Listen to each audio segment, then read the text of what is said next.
My son thought my silence was weakness. He slammed his wedding invitation onto my kitchen table, but it was not an invitation at all. It was a ransom note for the home I bled for. He told me to sign over the deed to my property, or I would be barred from his life and his wedding. I showed up at that high society country club anyway, completely empty-handed, and watched as his beautiful bride read the single sealed file I brought for her. She took off her diamond ring, looked him dead in the eye, and whispered that the wedding was over. The sharp, heavy slap of a thick manila envelope hitting the solid oak dining table echoed through the quiet house like a gunshot. I did not flinch. I did not blink. I just sat in my sturdy wooden chair and stared across the polished wood at my own flesh and blood. His name is Carter. He is 32 years old, proudly holding the title of junior vice president at a corporate logistics firm in the city. And right now, he was looking at me like I was a stranger off the street who had deeply insulted him. The morning sunlight poured through the large bay windows, illuminating the dust motes dancing in the air between us, highlighting the sharp, immaculate lines of his expensive, custom-tailored suit. I am Harrison Caldwell. I am 68 years old, and for exactly 41 years, I worked as a commercial deep-sea diver. I spent my adult life at the bottom of the ocean, doing heavy industrial welding on massive oil rigs, repairing catastrophic structural damage on submerged pipelines, and working in freezing high-pressure depths that would crush a normal man's lungs. It is dangerous, agonizing work, where a single mistake means you never see the sun again. I made a very good living, but I paid for every single cent with my physical body and my peace of mind. Carter tapped his perfectly manicured index finger against the top of the manila envelope. The sound was rhythmic, impatient, and deeply arrogant. "It is a standard quit-claim deed, Dad," he said, his voice dripping with that smooth corporate condescension he had perfected ever since he got his fancy business degree. "All you have to do is sign on the bottom line and get it notarized. I have a guy waiting downtown who can stamp it today. We can have this entire asset transfer handled before lunch." I looked down at the brown envelope, then slowly let my eyes wander around the room. I listened to the faint, familiar sound of the ocean waves crashing against the shoreline just a few hundred yards away. This was not just a piece of real estate or a line item on a financial spreadsheet. This was the coastal South Carolina property I bought with my late wife, Evelyn, nearly 40 years ago. Back then, it was just a run-down, forgotten shack on a wild, overgrown stretch of beach. We bought it for absolute pennies because nobody else had the vision to see what it could become. Evelyn and I rebuilt it with our own two hands. I drove every nail into the framing, hung every heavy oak door, and poured the concrete foundation in the sweltering summer heat, while Evelyn spent her weekends planting the grand oak trees and the vibrant hydrangea bushes that now perfectly shade the long gravel driveway. Today, because of wealthy developers flooding the area and a booming luxury housing market, this specific property sits on $2.5 million of prime coastal land. It is a fortress built on love sweat and absolute dedication. "I am not signing over the house, Carter," I said quietly. My voice was calm, steady, just like you have to be when you are 300 feet underwater in pitch-black darkness and your airline gets snagged on jagged steel. Panic kills you.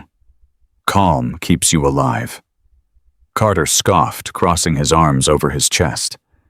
He looked around the kitchen with a sneer of pure disdain, as if the rustic wooden beams and hand-painted tiles were an offense to his modern sensibilities. "You do not need a $2.5 million house, Dad. Look at you. You live completely alone. You are rattling around in these empty rooms holding on to ghosts. Evelyn is gone. You need to face reality. My fiancée Sarah and I need capital. We are building a high-level future.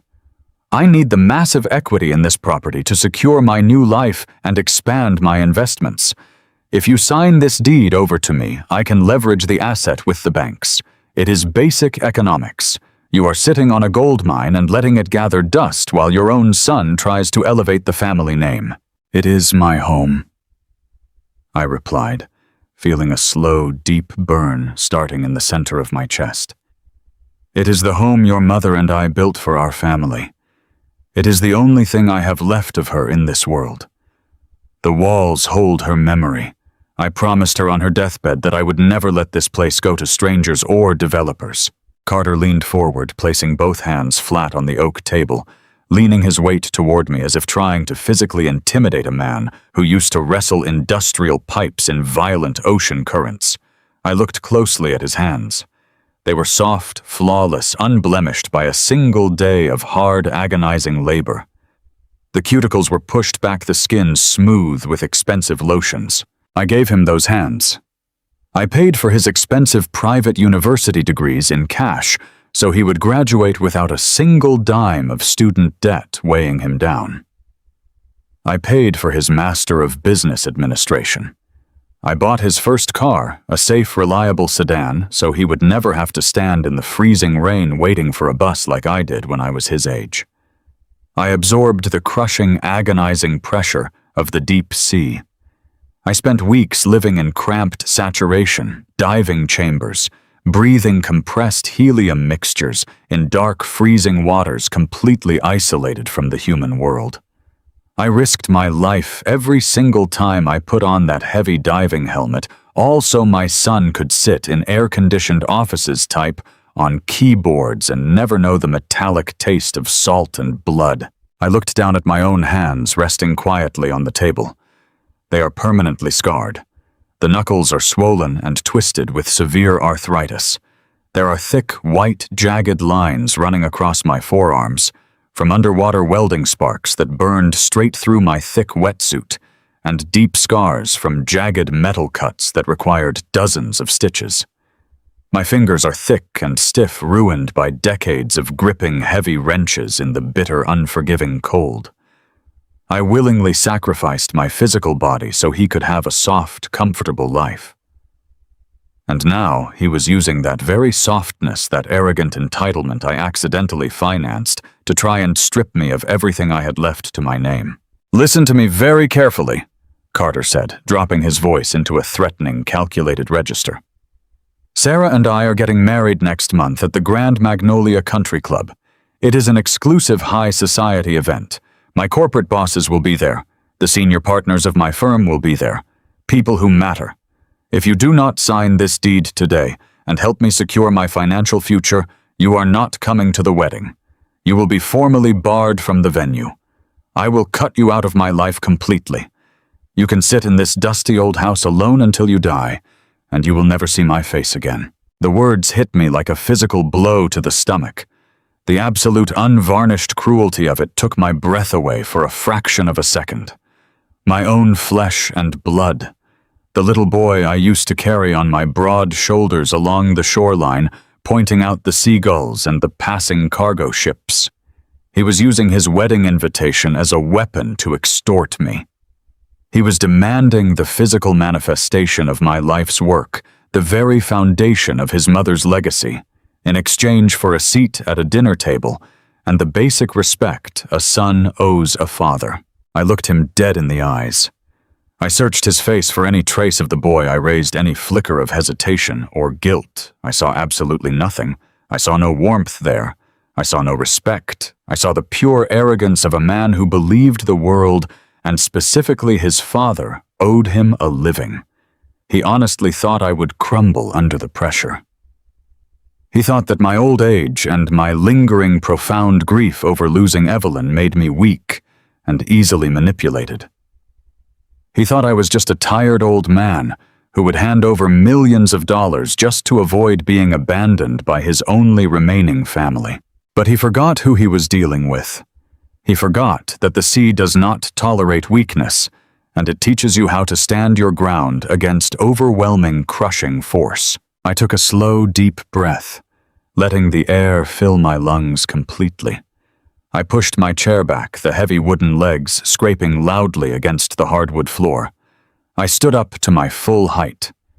Even at 68 years old, with all the aches and pains in my joints, I am still a large, imposing man, built broad and thick from a lifetime of hauling heavy gear and fighting ocean currents. "No," I said, just that one word. Solid, heavy, and completely immovable. Carter's face went bright red. The polished corporate facade instantly shattered into a million pieces, revealing the spoiled, entitled child throwing a massive tantrum underneath. "Are you out of your mind?" he yelled, his voice echoing sharply off the high ceilings of the kitchen. "I am offering you a chance to be a part of my family. I am giving you a role to play in my success. You are being completely selfish. You are a greedy, uneducated, blue-collar relic holding onto dirt and wood while your son is trying to build an empire. You do not even understand what I do or how the real world works anymore. You are ruining my life because you are too stubborn to move on." I did not raise my voice. I did not need to. True authority does not need to shout to be heard. "I said no, Carter," I replied, my tone flat and uncompromising. "You will not disrespect your mother's memory, and you will not extort me in my own home. Take your paperwork and get out of my house." "You are pathetic!" Carter spat, his face contorted with rage. He grabbed the thick manila envelope, crumpling the edges, and shoved it violently into his expensive leather briefcase. "You think this makes you tough? You think holding on to this piece of property means anything? You're going to die alone in this house, old man. Do not even think about showing up at the country club next month. Security will have your photo at the gates. You are dead to me." He turned on his heel and stormed toward the front door, his heavy footsteps thudding aggressively against the floorboards. I stood absolutely still in the dining room, listening to the heavy slam of the front oak door. It shook the window frames. Seconds later, I heard the aggressive whining roar of his leased BMW engine revving in the driveway. The expensive tires spun and spit gravel in all directions as he sped away down the coastal road. He left behind a profound, suffocating silence in the home Evelyn and I had built with so much hope. I slowly sat back down in my chair, looking at the empty space across the oak table. My hands were trembling slightly, not from fear, but from the massive surge of adrenaline and the agonizing heartbreak of realizing my son was a monster. He thought he had won. He thought he had punished me. But as I sat there in the quiet kitchen, the grief slowly hardened into cold, calculated resolve. Carter had drawn a line in the sand, but he had no idea what kind of man he had just declared war on.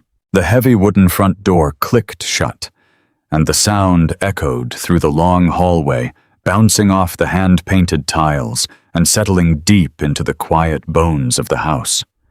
I sat completely frozen in my sturdy wooden chair at the head of the oak dining table. The silence that followed my son's departure was not a peaceful one. It was the kind of suffocating, heavy silence you feel right before a massive storm makes landfall on the Carolina coast. I listened to the aggressive roar of his car engine, fading down the gravel driveway, leaving me entirely alone in the home I had spent my entire adult life protecting. I did not cry.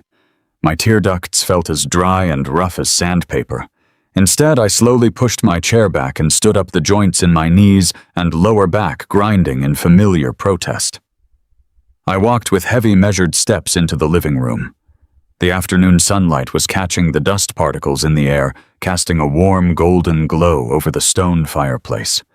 There, resting on the wooden mantel I had carved and sanded with my own hands decades ago, was a framed photograph of my late wife, Evelyn. I picked up the silver frame and held it carefully. The glass was cool against my thick, calloused fingertips. In the picture, Evelyn was laughing, wearing a faded denim shirt, her hands covered in dark, rich potting soil. We had just finished planting the long row of hydrangea bushes that now shield the front porch from the ocean winds. Her smile was so bright, it could have lit up the darkest depths of the ocean. I stared at her face, tracing the memory of her voice in my mind. She was the absolute center of my world, the compass that kept me pointed true when the pressures of life threatened to crush me. When you spend 41 years working as a commercial deep-sea diver, you learn exactly what a human being can endure. Most people look at the ocean and see a beautiful, endless expanse of blue. I look at it and remember the suffocating pitch-black darkness of the trench. I remember the bone-chilling cold that seeps right through your specialized thermal suit and settles permanently into your marrow. I remember the grueling 80-hour work weeks living inside a pressurized saturation diving bell, breathing a metallic-tasting mixture of oxygen and helium completely cut off from the sun, the fresh air, and the people I loved. There were nights down in the freezing mud of the North Atlantic welding fractured steel pipelines together under thousands of pounds of atmospheric pressure where my air supply would stutter, and I would genuinely think I was going to die in the dark. The only thing that stopped panic from seizing my heart was the thought of my family. I would close my eyes behind my heavy diving helmet and picture Evelyn sitting on our back porch. I would picture Carter, my young son, running across the lawn holding a shiny plastic trophy from his private school soccer league. Every single excruciating hour I spent at the bottom of the ocean was for him. I willingly sacrificed my physical health, taking on the brutal, agonizing labor so that Carter would never have to know what it felt like to break his back for a paycheck. I paid his exorbitant private academy tuitions in cash. I bought him expensive laptops, covered his travel sports leagues, and fully funded his Ivy League business degree. I wanted him to have soft hands. I wanted him to sit in a climate-controlled office and use his mind rather than trading his bodily health for a living. I gave him the world on a silver platter, completely insulating him from the harsh, unforgiving realities of blue-collar survival. And this morning he had thrown all of those decades of sacrifice directly back in my face. He had looked at the house his mother and I built from the dirt up, and he saw nothing but a dollar sign. He saw leverage. He saw an asset to be liquidated for his own selfish corporate ambitions. When Evelyn was in the hospital wasting away from the cancer that took her far too soon, she held my rough hands in hers and made me promise to protect our sanctuary. She knew the property values on the coast were skyrocketing. She knew the wealthy developers were circling like sharks waiting for us to sell. She made me promise that this house would remain our family fortress, a place of safety and memory. I intended to keep that promise until the day my heart stopped beating. I placed Evelyn's photograph gently back onto the stone mantel, making sure it was perfectly centered. I took a slow, deep breath, letting the scent of the salt air from the open window fill my lungs. The kitchen felt disorganized, tainted by the aggressive, chaotic energy Carter had brought into it. I needed to move. I needed a simple, grounding physical task to keep my mind from spiraling into the dark abyss of a father's profound heartbreak. I walked into the utility closet and pulled out the old straw broom and a metal dustpan. Carter had tracked dry mud and gravel in from the driveway with his expensive Italian leather boots. I began to sweep the hardwood floor, focusing on the repetitive, rhythmic motion. Sweep, gather, step forward. Sweep, gather, step forward. It was a mindless chore, but it brought a tiny sliver of order back to my world. As I swept underneath the large oak dining table, the bristles of the broom caught on something shoved against the far wooden leg of Carter's empty chair. I paused, leaning down on one knee with a heavy grunt of effort. It was a piece of paper violently crumpled into a tight, jagged ball. Carter must have dropped it from his pocket when he was throwing his frantic tantrum, pulling out the quitclaim deed and shoving it back into his briefcase. I picked up the crumpled ball. The paper was thick, high-quality cardstock, not the cheap, flimsy paper of a grocery receipt or a casual note. I stood back up, walked over to the kitchen counter, and began to smooth out the severe creases with the palm of my hand.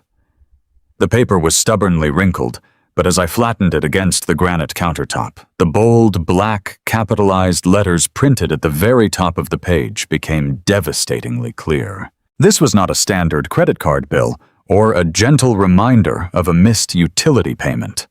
The official header read Apex Commercial Lending Group.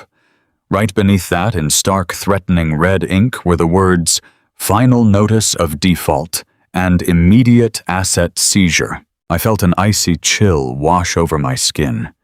The exact same freezing sensation of a diving suit seal failing in deep water. I pulled my reading glasses from my shirt pocket, slid them onto my face, and read the document line by line.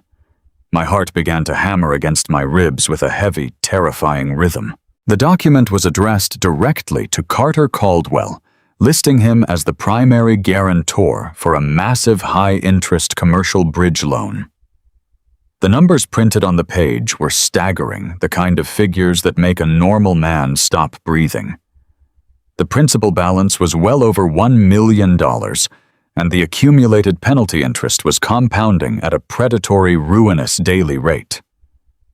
The letter stated in ruthless, uncompromising legal language that if the full arrears were not settled within 14 business days, the lending group would initiate aggressive litigation, freeze his corporate accounts, and pursue criminal fraud charges for misrepresentation of collateral. I read the paper 3 times, ensuring my old eyes were not deceiving me.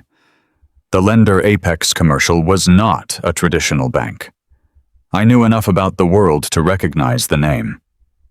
They were a shadow financial firm, a predatory lending institution that catered to desperate people who had already exhausted their legitimate lines of credit. They were the kind of people who did not just ruin your credit score when you failed to pay. They destroyed your life, your career, and your freedom. Suddenly, the events of the entire morning shifted into a sharp, terrifying new focus. The puzzle pieces in my mind snapped violently together, forming a picture so ugly and desperate that it made my stomach churn. Carter's erratic behavior, his purple-faced rage, the frantic tapping of his manicured fingers on the table. He had not come to my house this morning out of simple greed. He had not demanded the quitclaim deed to my $2.5 million property merely because he wanted to expand his comfortable lifestyle or impress his high society friends. The ultimatum he delivered using his own wedding as a cheap bargaining chip was not a calculated business move. It was absolute, unadulterated panic. My son was drowning. He was trapped in a financial trench so deep and so dark that the pressure was crushing the life out of him. He needed the massive equity in my coastal home to secure a bailout, to throw a desperate lifeline to these loan sharks before they tore his corporate career to absolute shreds. But 100 new questions immediately flooded my mind, crashing over me like relentless tidal waves. Why in God's name did a 32-year-old junior vice president at a major logistics firm owe over $1 million to a shadow lending group? What was he hiding? Where did that mountain of money go? He drove a leased luxury car, he wore bespoke suits, and he was planning a lavish country club wedding with his beautiful, hard-working fiancée, Sarah. To the outside world, Carter Caldwell was a soaring corporate success story. But this crumpled piece of paper proved that his entire life was a fragile, hollow house of cards, and the wind was already blowing it down. I stared blindly out the kitchen window toward the rolling ocean. A weak, foolish father would have looked at this collection notice and immediately picked up the phone. A weak father would have called his son, offered to mortgage his own sanctuary, and sacrificed his late wife's legacy just to save his boy from the consequences of his own disastrous actions. I knew that was exactly what Carter was counting on. He had played the card of emotional extortion, assuming my grief and my paternal love would blind me to the truth. But standing there in the quiet kitchen, gripping the edges of the granite counter, the last remaining trace of my paternal sorrow evaporated into the salt air. The sadness in my chest hardened into something cold, heavy, and impenetrable. If Carter was tangled up with predatory commercial lenders, it meant he was hiding massive, dangerous secrets from everyone in his life.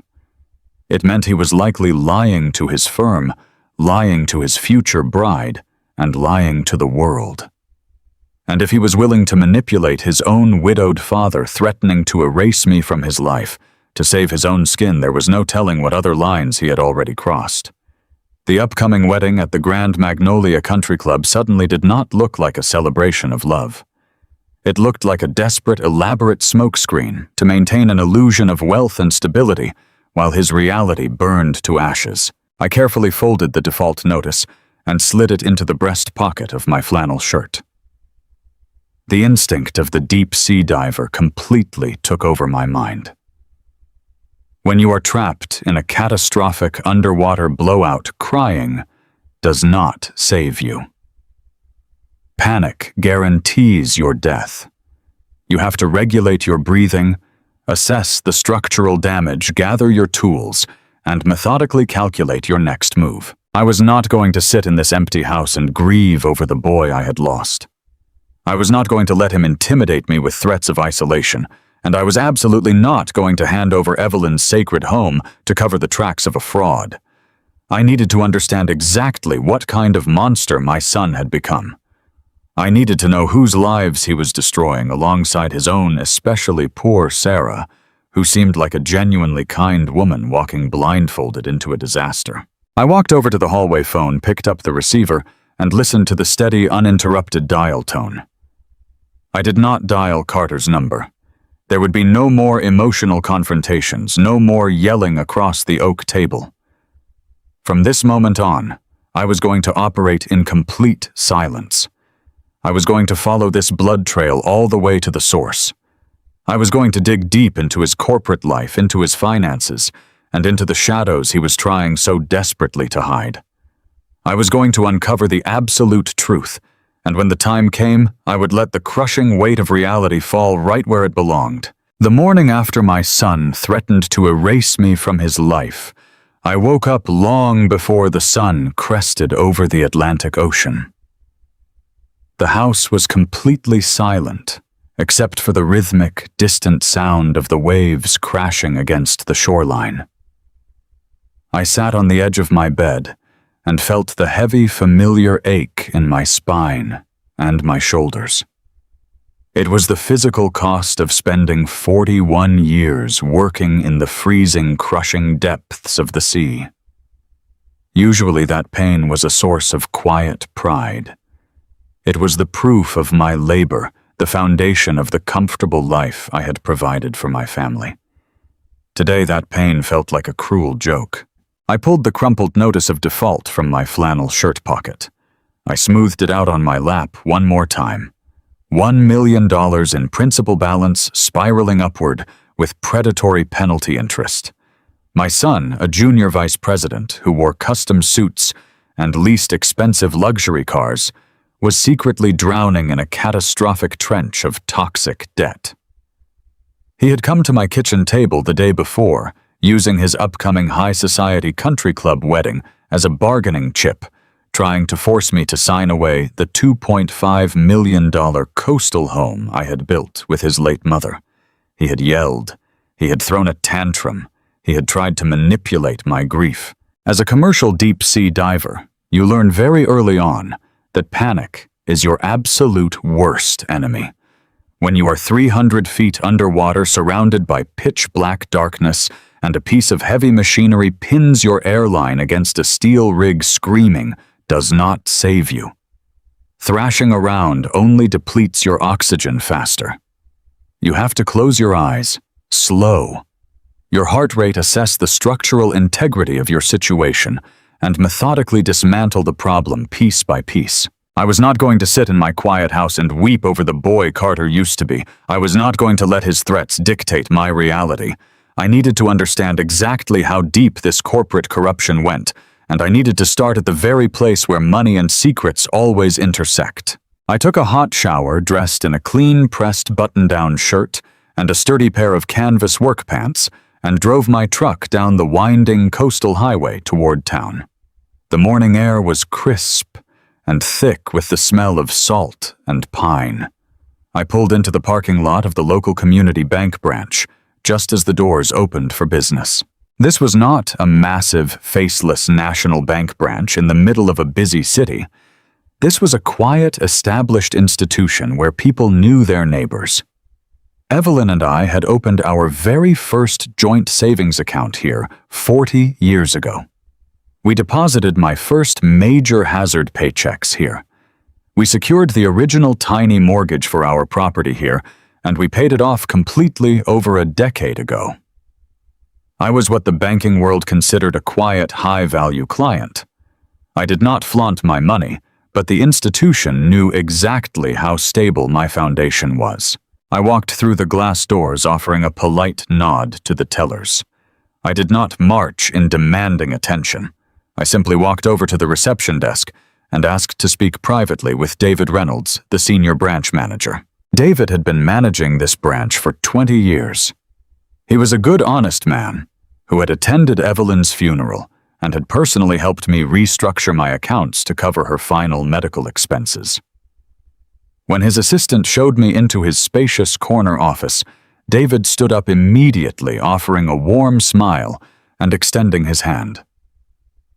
We shook hands firmly. I sat down in the leather chair across from his polished mahogany desk. The heavy wooden door closed softly behind me, sealing the room in complete, soundproof quiet. David asked how I was doing, offering the usual polite inquiries about the coastal weather and my fishing trips. I answered him cordially, letting the pleasantries settle the room. But I did not have time to waste on small talk. I looked him directly in the eyes, shifting my posture just slightly, bringing the weight of my presence into the conversation. "David," I said quietly, "I need to ask you a very direct question regarding the security of my assets, specifically the deed to my coastal property. Has there been any unusual activity or any external inquiries made against my accounts in the last week?" The warm, professional smile on David's face vanished instantly. He froze, his hands resting flat on his desk. He looked away from me for a fraction of a second, his eyes darting toward his computer monitor. I saw the immediate, intense discomfort wash over his features. He swallowed hard, adjusting the collar of his suit jacket. It was the exact hesitation of a man caught squarely between strict banking confidentiality regulations and a 2-decade-long personal friendship. "Harrison." He started, his voice suddenly cautious and tight. "You know I cannot discuss specific institutional protocols without formal authorization, but you are the primary account holder. Have you authorized anyone else to act as a financial agent on your behalf recently?" I did not blink. I leaned slightly forward. "No, David. I have not authorized anyone to touch my assets. I am the sole owner of my property and my accounts. Tell me exactly what happened." David let out a long, heavy sigh, running a hand over his thinning hair. He unlocked a lower drawer of his desk and pulled out a thin blue file folder. He placed it squarely on the desk between us, but kept his hand resting on top of it. "Your son Carter came into the branch on Tuesday afternoon," David said, his voice dropping to a low, serious register. "It was 3 days ago. He asked for a private meeting with me. He was dressed in his corporate attire, but he was sweating profusely. He seemed extremely agitated, pacing around this very office. He told me he was expanding his logistics firm and needed to secure immediate, massive liquid capital to cover an unforeseen supply chain acquisition. I kept my face completely expressionless, though the collection notice in my pocket suddenly felt as heavy as a lead weight. How much was he trying to secure, David? David looked at me with profound concern. He requested a commercial line of credit for $1.5 million. I let that number hang in the quiet air of the office. $1.5 million. It was a staggering amount of money, an amount that indicated Carter was not just in debt, but actively drowning in a catastrophic corporate failure. And what did he offer as collateral for a loan of that magnitude? I asked, my voice remaining perfectly level. David removed his hand from the blue folder. He opened it and slid a photocopy of a legal document across the polished wood toward me. He offered your coastal property as the sole collateral, Harrison. He wanted to leverage the entire $2.5 million equity of your home to underwrite his corporate loan. I looked down at the document. It was not a simple loan application. The bold text at the top of the page read, "Durable General Power of Attorney." I picked up the paper, my calloused fingers holding the edges carefully. As I read through the dense legal paragraphs, the sheer horrifying scale of my son's betrayal materialized right in front of my eyes. The document explicitly granted Carter Caldwell absolute unrestricted control over my entire life. It gave him the legal authority to sell my real estate, drain my bank accounts, liquidate my retirement funds, and completely bypass my consent on any financial matter. It even included clauses granting him control over my medical decisions. I scanned down to the bottom of the page. There, resting on the signature line, was my name. The signature was an incredibly good forgery. The loop of the H and the sharp slant of the C were nearly identical to my actual handwriting. Carter had clearly spent hours practicing it, studying old birthday cards, or canceled checks to get it right. I placed the paper back on the desk. A cold, heavy silence filled the room. I did not shout. I did not pound my fist on the mahogany table. The rage I felt was far too deep and far too dangerous for simple noise. "David," I said, my voice barely above a whisper. "You have known me for 20 years. You know I am fully capable of managing my own affairs. If my son brought you a power of attorney, he must have given you a reason why I was not sitting in that chair to sign the loan documents myself. What exactly did he tell you about my condition?" David looked physically sick. He took off his reading glasses and rubbed the bridge of his nose. "Harrison, this is the hardest part.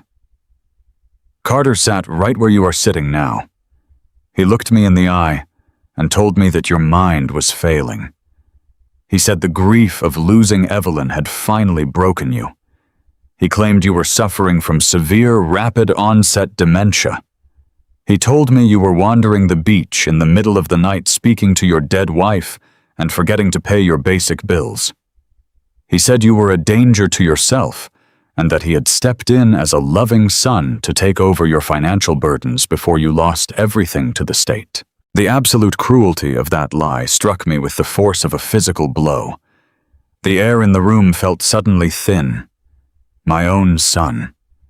The boy I had protected from every hardship the world had to offer. He was not just trying to steal the home I built. He was actively trying to erase my humanity. He was painting me as a broken, incompetent old man. I realized in that terrifying moment that Carter was entirely willing to have me legally declared unfit. If the bank had pushed back further, he probably would have hired corrupt doctors to force me into a state psychiatric facility just to clear his path to the money. He was willing to strip me of my freedom and my dignity to cover his own toxic debts. "Why did you deny the loan, David?" I asked, forcing the words through the tight knot in my throat. If the forgery was this good and his story was this convincing, why did the bank not process the credit line? David tapped his finger against the bottom right corner of the document. "We did not deny it because we suspected fraud right away, Harrison. We denied it on a strict legal technicality. Carter was desperate and rushing. He used a public notary from a strip mall on the edge of the city. When our legal compliance team reviewed the document, they found that the notary public's official state commission seal had expired 2 months prior. The stamp was legally invalid." David sighed, leaning back in his chair. "Because the notary stamp was invalid, the entire document was voided in our system. I told Carter that we could not proceed with the $1.5 million line of credit until he brought in a freshly notarized power of attorney or better yet, a direct quitclaim deed signed by you in the presence of our bank officers. When I told him that, he completely lost his composure. He started cursing at my loan officers. He demanded we bypass the legal review. When we refused, he snatched the original document and stormed out of the bank. We kept this photocopy for our compliance records. Everything clicked together with absolute brutal clarity. The mystery of the kitchen table confrontation was entirely solved. Carter had not come to my house yesterday to ask for a wedding gift. He had come because his elaborate fraudulent backup plan had failed. The bank had rejected his forged power of attorney, and his predatory lenders at Apex Commercial were closing in on him. He was completely out of time. He needed the quitclaim deed signed voluntarily because it was his absolute last resort to steal my equity and save himself from total ruin.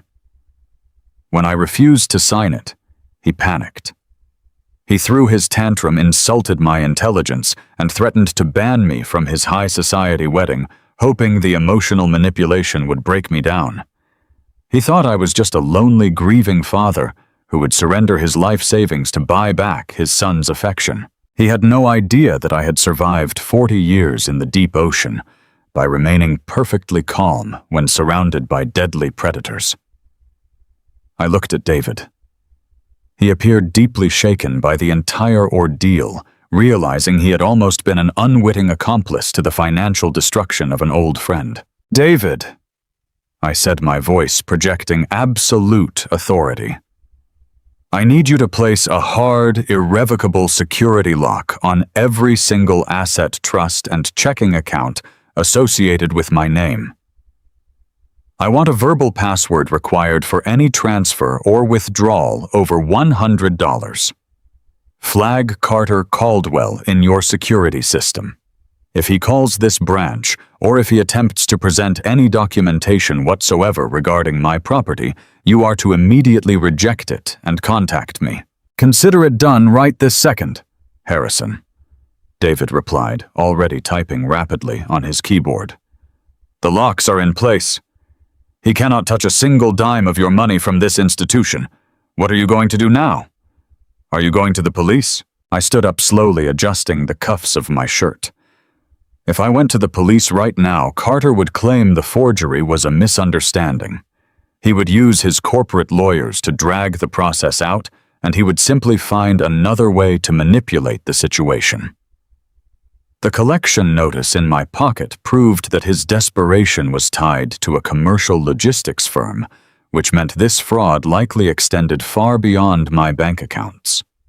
He was hiding this massive debt from his employer, and more importantly, he was hiding it from his future bride. "No, David," I replied, offering a brief, grim smile.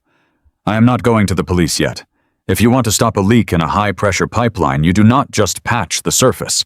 You have to trace the line all the way back to the main valve and shut the entire system down." I thanked David for his honesty and walked out of the bank. The heavy glass doors slid open, and I stepped out into the bright, warm South Carolina sunlight. The world looked exactly the same as it had an hour ago, but the ground beneath my feet felt entirely different. The grief over losing the son I thought I knew was gone, replaced by a cold, protective fury. Carter was building a life on a foundation of absolute fraud.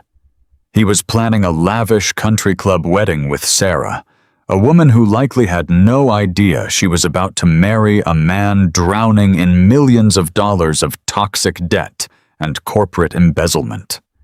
I realized with chilling certainty that if Carter was willing to forge documents and claim his own father had dementia, he was undoubtedly using Sarah's pristine credit and innocent name to shield himself from the fallout. I walked across the asphalt parking lot to my truck.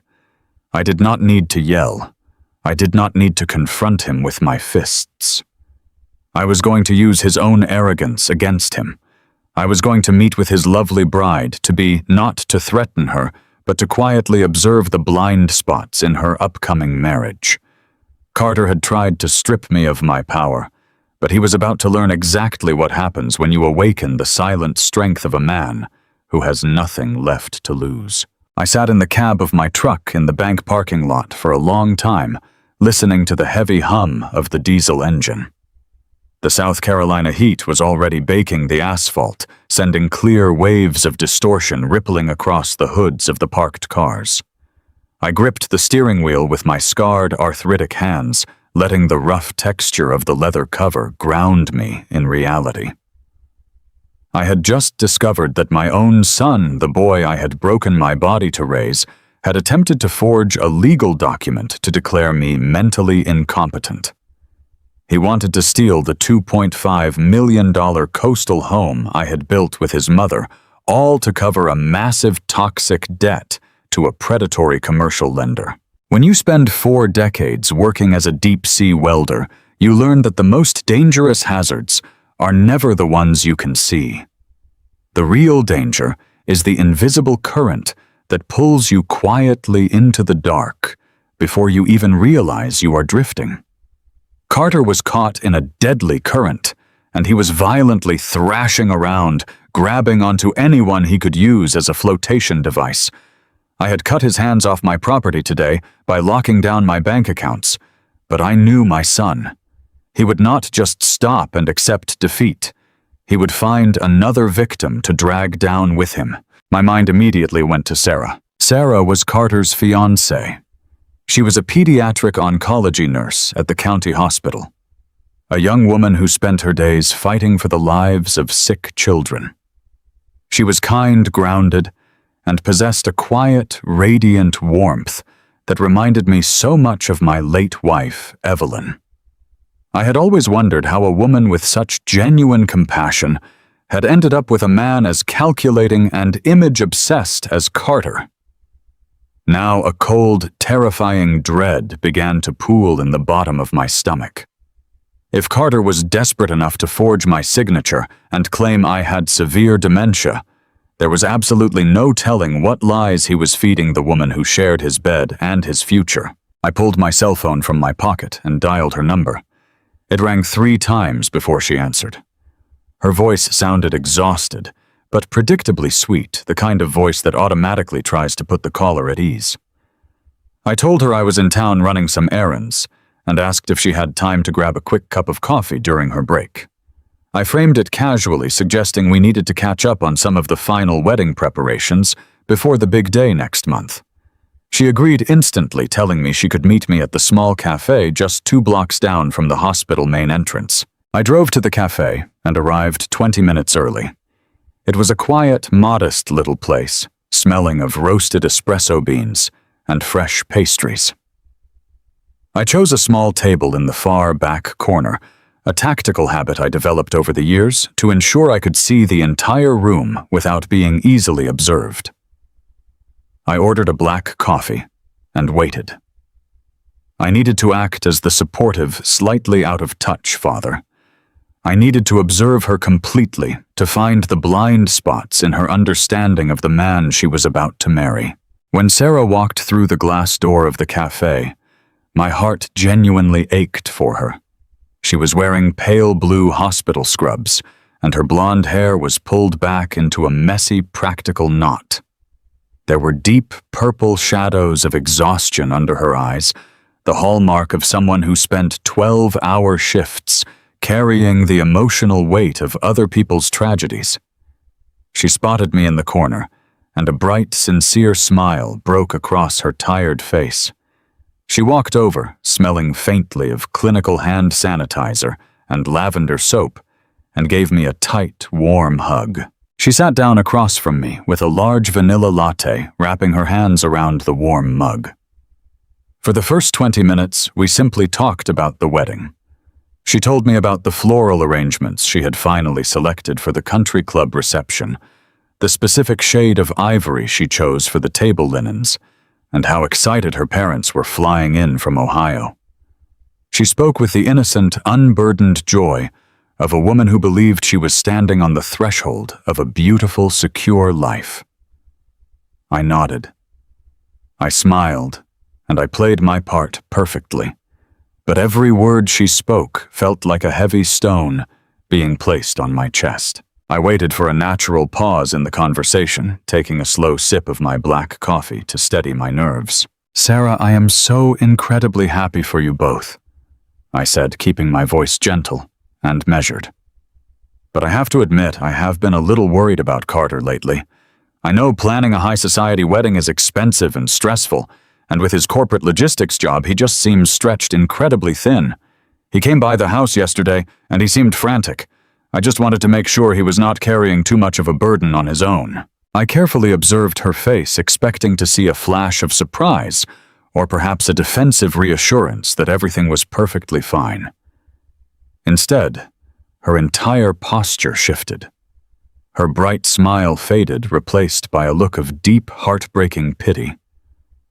It was a look reserved for wounded animals or terminally ill patients.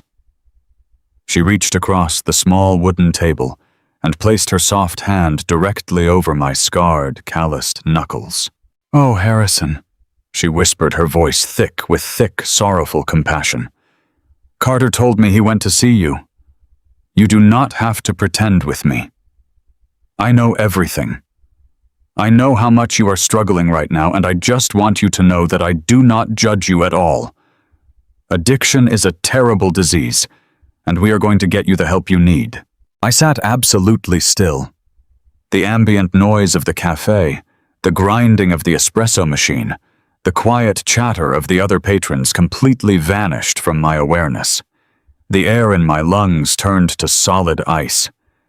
I stared at her kind, sympathetic eyes, trying to process the sheer incomprehensible audacity of the words she had just spoken.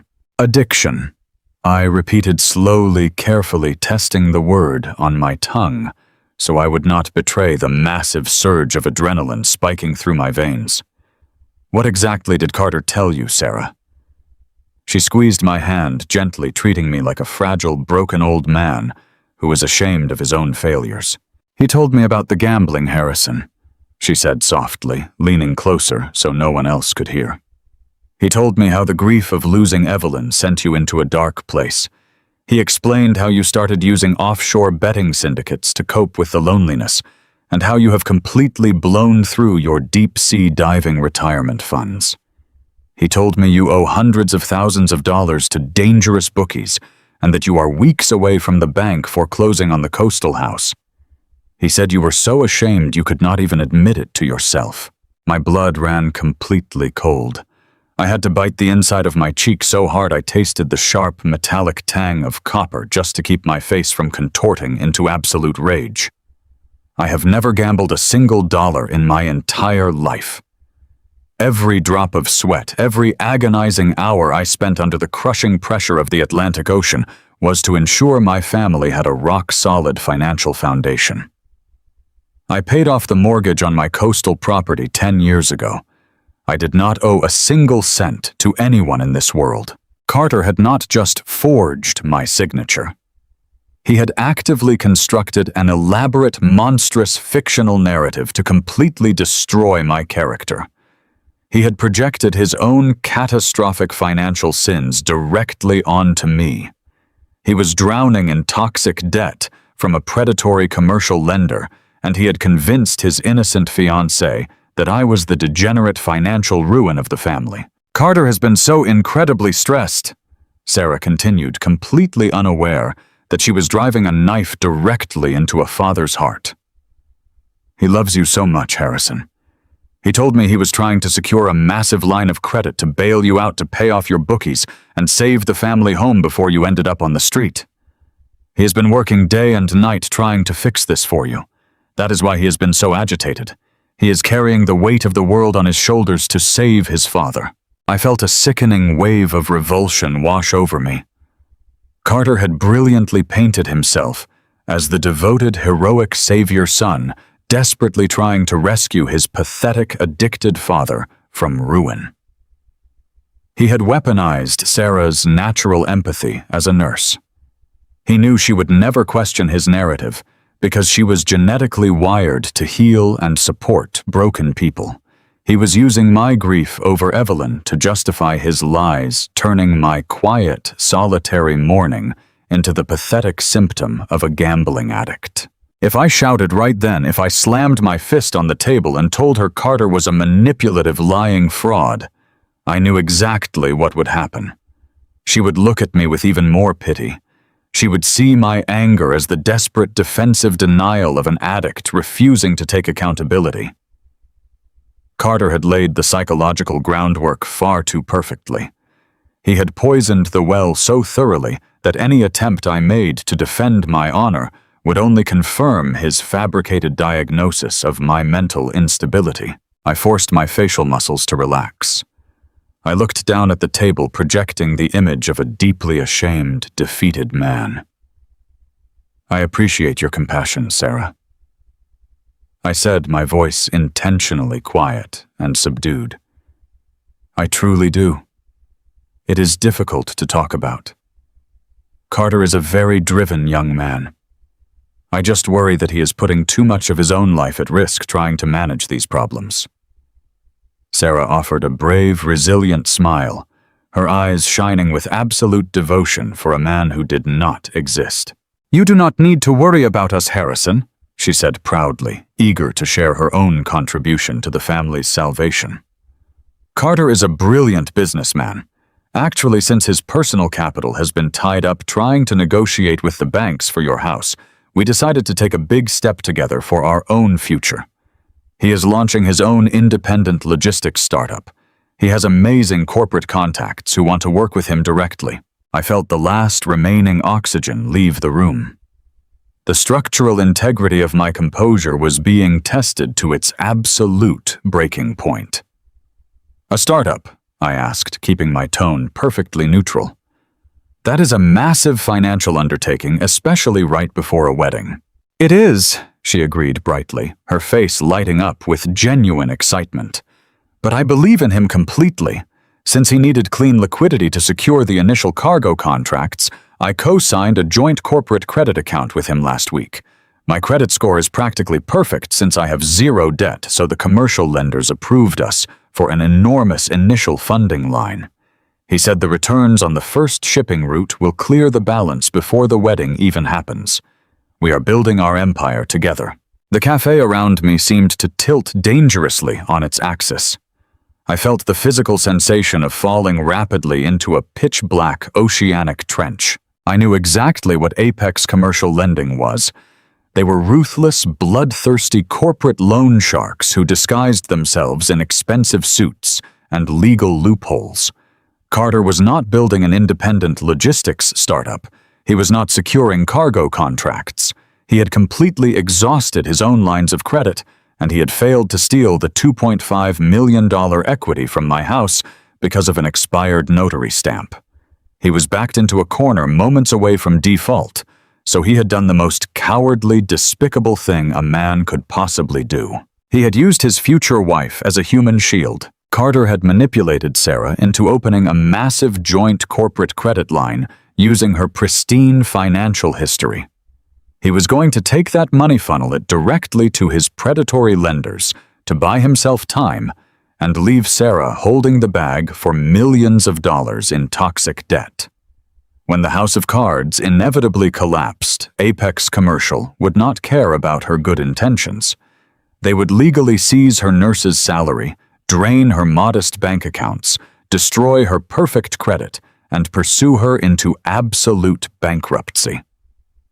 Carter was marching a completely innocent, loving woman directly to the slaughterhouse just to protect his own corporate image. I looked at Sarah's hopeful, smiling face, and I felt a profound, protective fury ignite in my chest. She was a good person.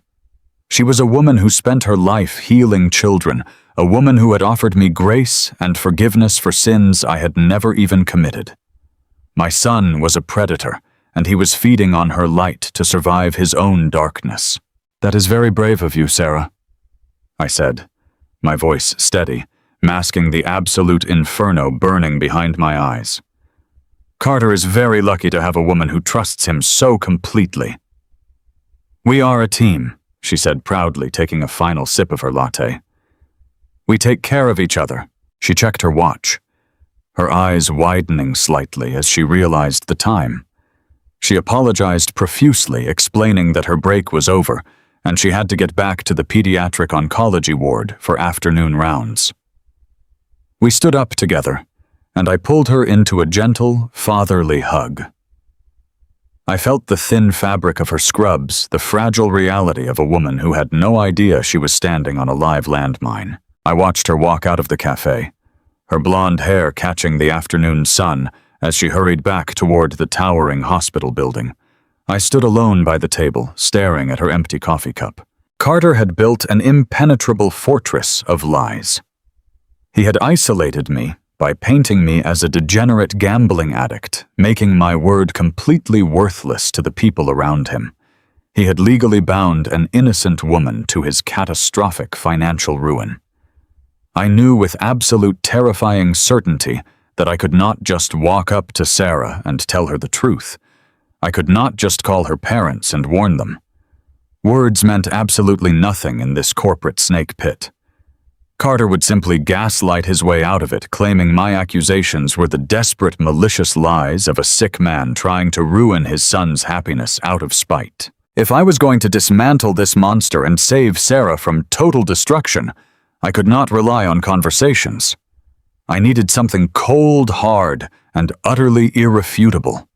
I needed raw financial ledgers, hidden banking records, and concrete, undeniable proof of corporate fraud.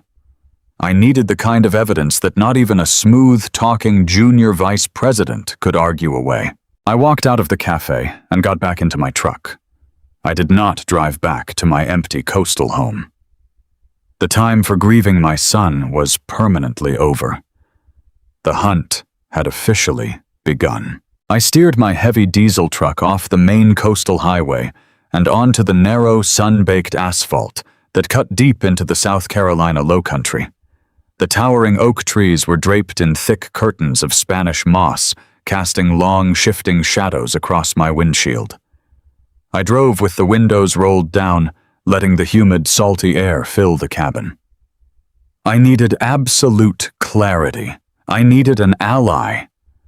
I needed someone whose loyalty to my late wife matched my own, and whose mind was sharp enough to help me navigate the legal and financial nightmare my own son had dragged us into.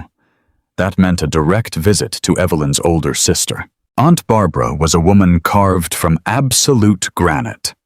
She had spent 35 years working as a senior clerk at the county courthouse, dealing with every miserable divorce, every corporate bankruptcy, and every petty family squabble that passed through the municipal legal system.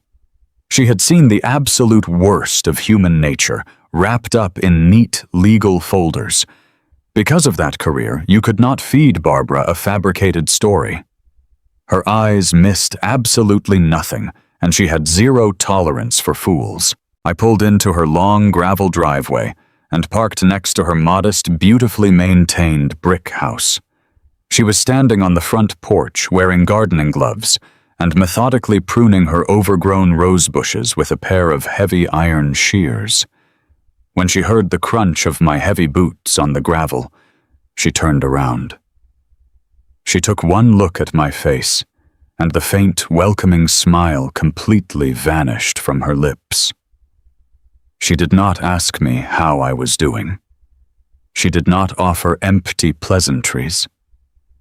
She stripped off her leather gardening gloves, dropped the heavy iron shears onto a wooden table, and pointed toward the front door. "Come inside, Harrison," she said, her voice dropping into a serious, commanding register. "I will put a pot of black coffee on the stove. You look like you are preparing for a funeral." We sat across from each other at her small, square kitchen table. The house smelled of fresh lemon polish and roasted coffee beans. I did not waste her time. I laid out the absolute truth in a calm, methodical sequence. I told her about the brutal confrontation in my dining room. I told her about Carter using his wedding invitation as a weapon to demand the quitclaim deed to my $2.5 million property. I told her about the collections notice from Apex Commercial Lending that proved he was drowning in over $1 million of toxic debt. Finally, I told her about my agonizing conversation with his beautiful, innocent fiancée.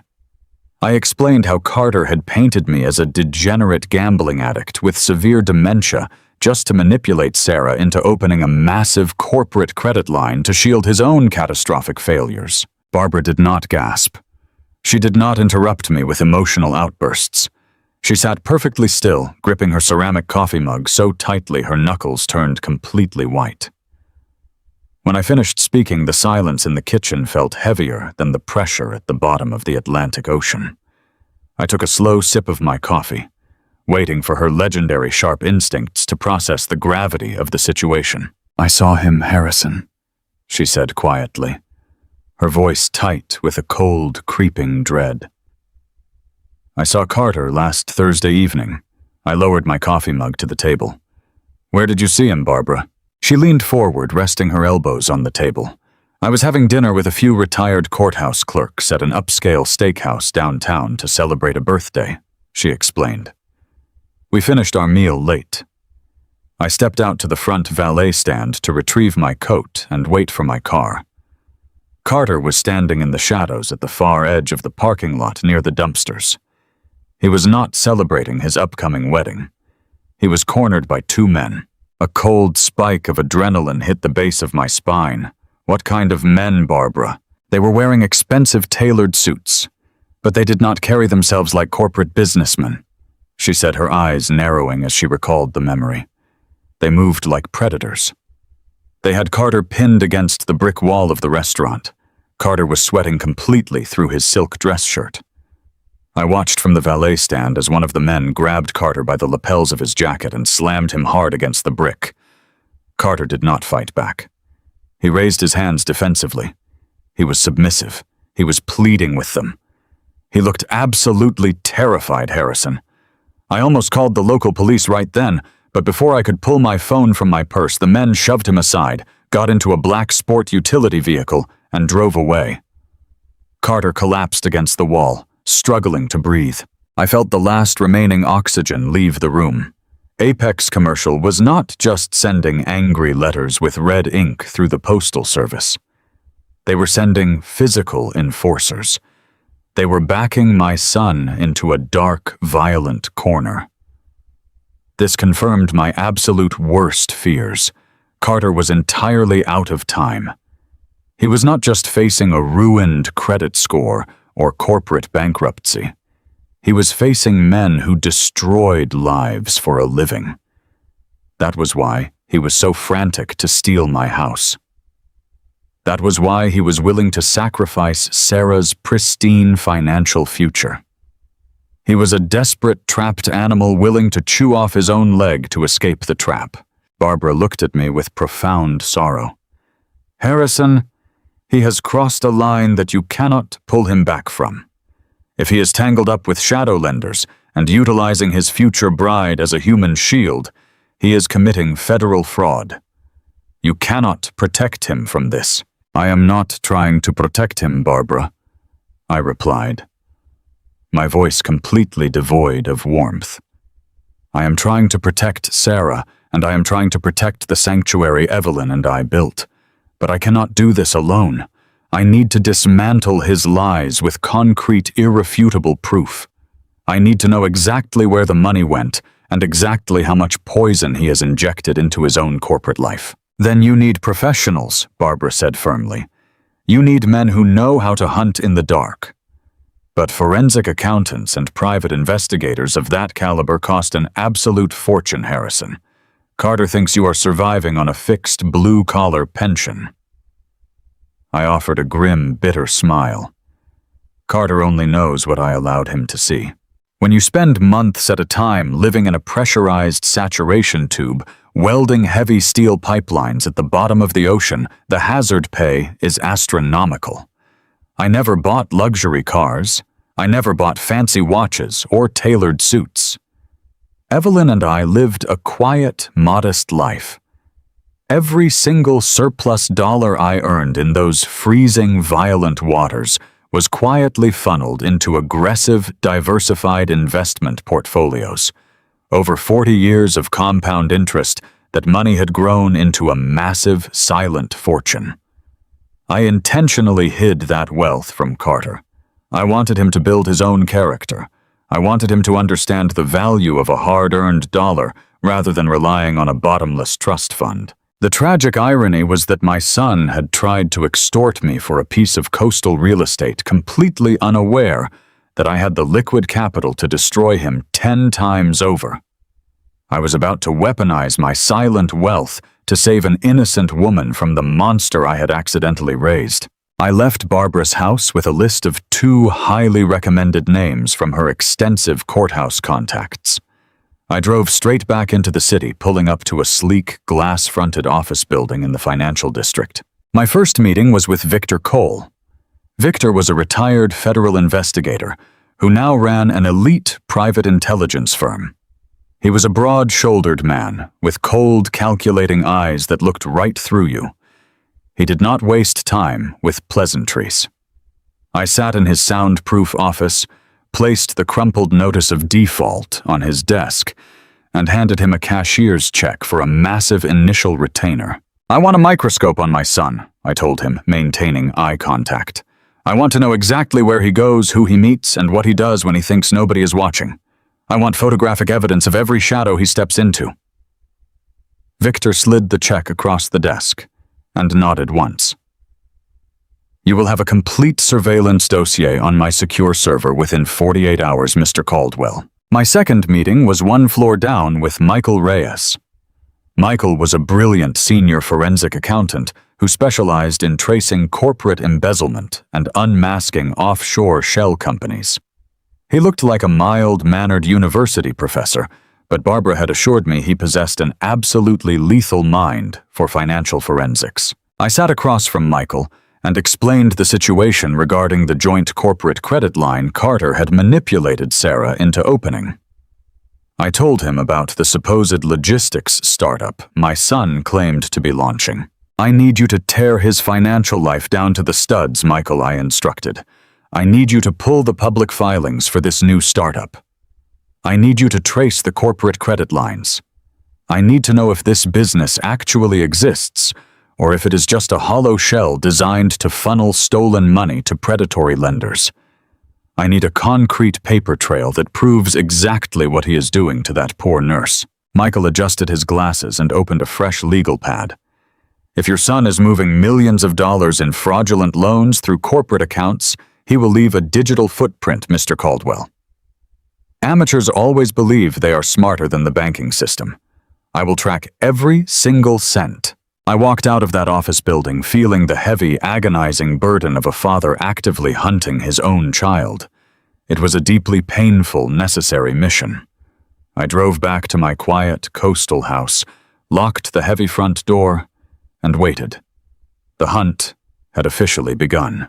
For the next 3 days, I sat in the profound silence of my living room, staring out at the rolling ocean waves while my phone periodically vibrated with encrypted updates from Victor and Michael. It was pure psychological torture watching the slow, methodical deconstruction of my son's entire existence. Victor sent the first batch of surveillance photos on a Tuesday afternoon. The images were incredibly crisp, taken from a long-distance lens. They showed Carter looking disheveled and frantic, pacing aggressively in a subterranean concrete parking garage. The next sequence of photos showed a dark sport utility vehicle pulling up. The same 2 men Barbara had described stepped out of the vehicle. I watched in cold, digital silence as my son handed over a thick manila envelope to the men in suits. His posture was entirely defeated. He looked like a terrified prisoner, begging for his life. Victor attached a brief clinical note to the file, confirming that the men were known associates of Apex Commercial Lending. Carter was actively making cash drops, trying to buy himself a few more days of breathing room. The next morning, Michael Reyes sent a massive encrypted file containing his preliminary forensic accounting report. I opened the digital ledger on my laptop and felt a sickening wave of revulsion wash over me. Michael had easily located the registration documents for Carter's new logistics startup. It was a complete phantom entity. The business had no physical address, no registered employees, and absolutely no operational cargo contracts. It existed entirely on paper. But that was not the most devastating discovery. Michael had traced the massive joint credit line that Sarah had co-signed. Carter had immediately drained $300,000 from that clean, pristine account. But he had not sent that money to Apex Commercial to settle his predatory debts. Instead, Michael had traced the funds moving through a complex series of domestic wire transfers directly into the vendor payment system of the very logistics firm where Carter worked as a junior vice president. I stared at the glowing screen of my laptop, trying to make sense of the financial labyrinth. Why would a man drowning in predatory debt take stolen credit money and quietly funnel it back into his own employer's corporate accounts? My phone rang loudly, shattering the quiet atmosphere of the kitchen. It was Michael Reyes.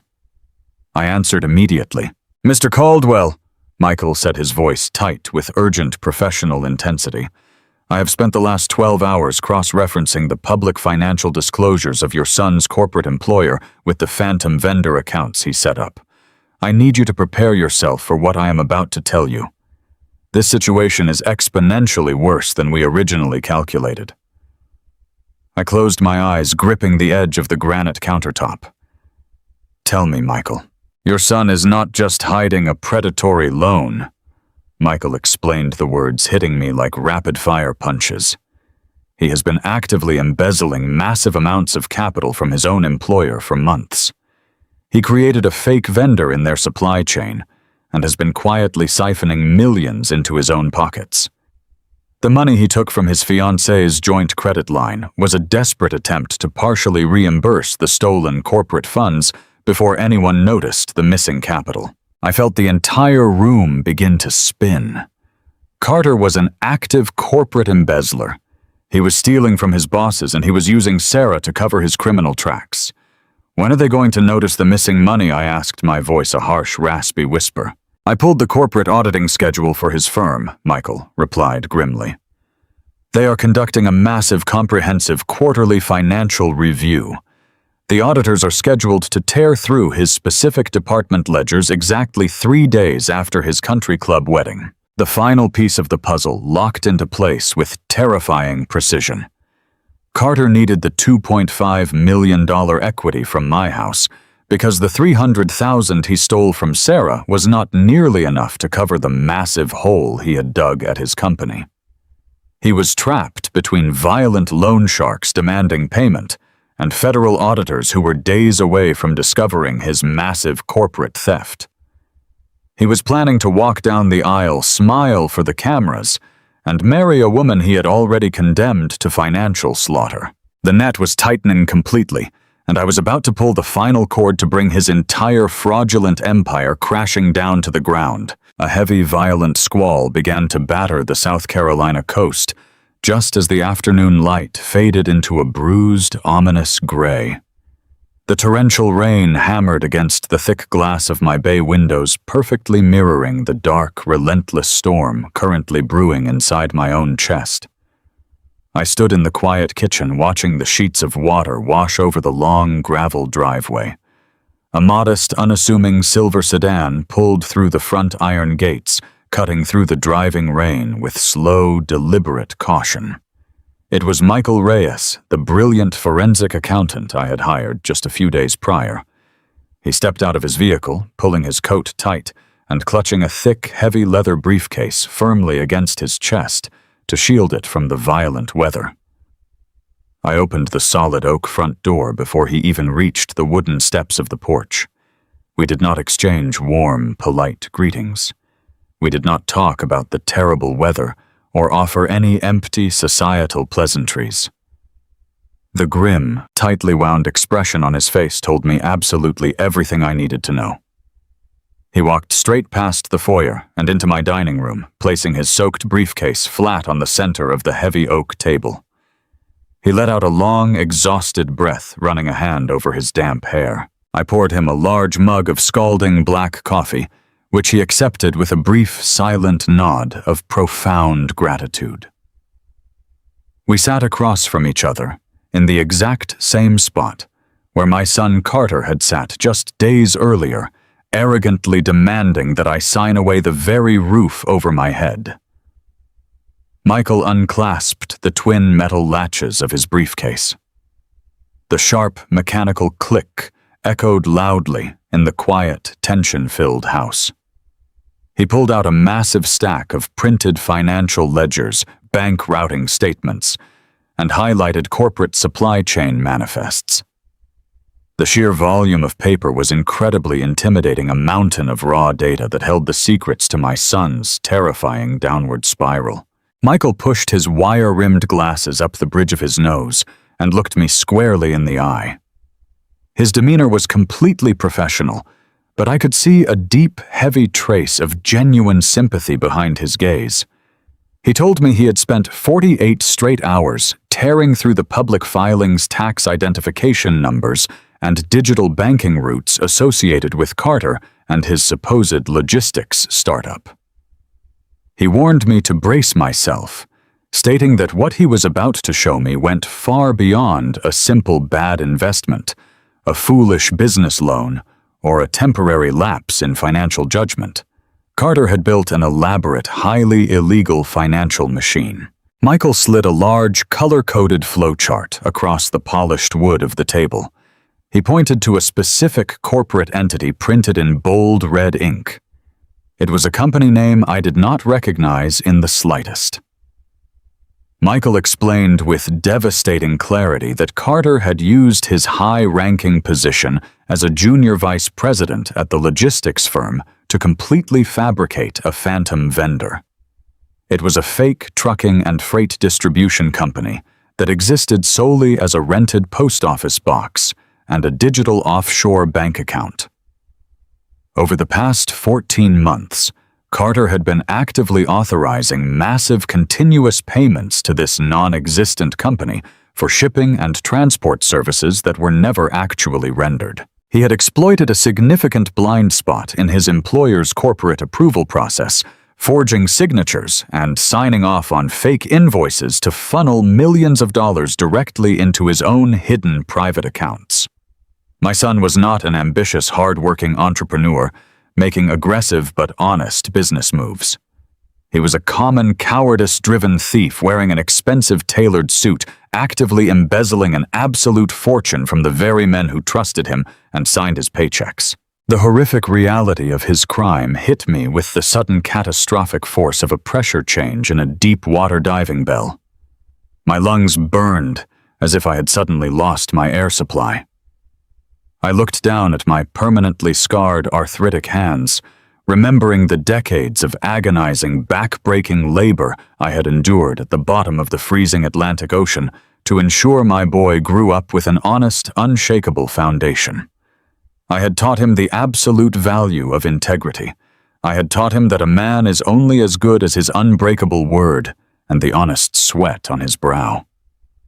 To sit in my kitchen and see concrete proof that he had chosen the path of a corporate criminal stealing from the shadows while parading around high society country clubs felt like a physical dagger twisting directly into my heart. I took a slow, deep breath to steady the violent shaking in my chest. I looked across the table at Michael and asked the question that had been burning in my mind since the investigation began. If Carter had successfully stolen millions of dollars from his logistics firm, why was he suddenly drowning in predatory debt, and why was he violently desperate to steal my $2.5 million coastal property right this second? Michael slid another document across the table. It was an internal corporate newsletter from Carter's employer, publicly announcing a complete aggressive restructuring of their financial oversight department.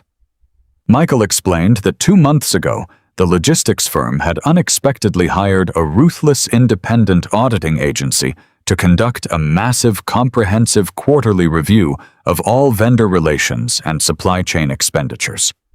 The invisible net was closing in fast. The auditors were scheduled to tear through Carter's specific department ledgers exactly 3 days after his lavish country club wedding. Carter was entirely out of time. The phantom vendor scheme was absolutely guaranteed to be discovered the very moment those ruthless auditors looked closely at the fabricated shipping manifests. Michael explained that Carter realized the impending audit would destroy his life. He panicked. In a blind rush to save himself, he went to Apex Commercial, lending the predatory shadow bank to secure an emergency commercial bridge loan.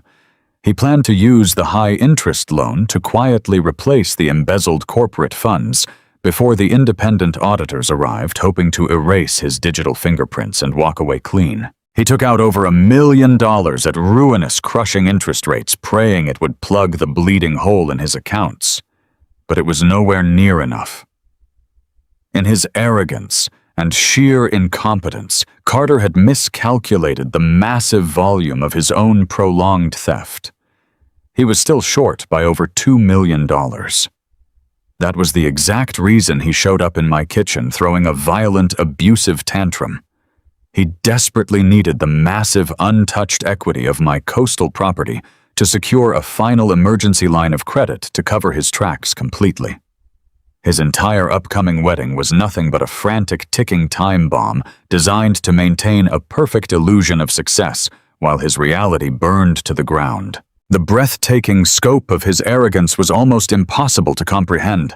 I sat in silence, processing the fact that my son viewed his own father as nothing more than a disposable financial asset to be drained and discarded. But Michael was not finished. He reached back into his briefcase and pulled out a final, heavily stapled set of documents. The look of profound, agonizing sorrow on his face made the blood in my veins run completely cold. He pointed to the joint corporate credit account that Sarah Carter's innocent, hard-working fiancé had co-signed just a week ago to fund the fake startup. Michael carefully explained the devastating legal implications of that specific banking document. Carter did not just use Sarah's pristine credit score to secure a large initial funding line.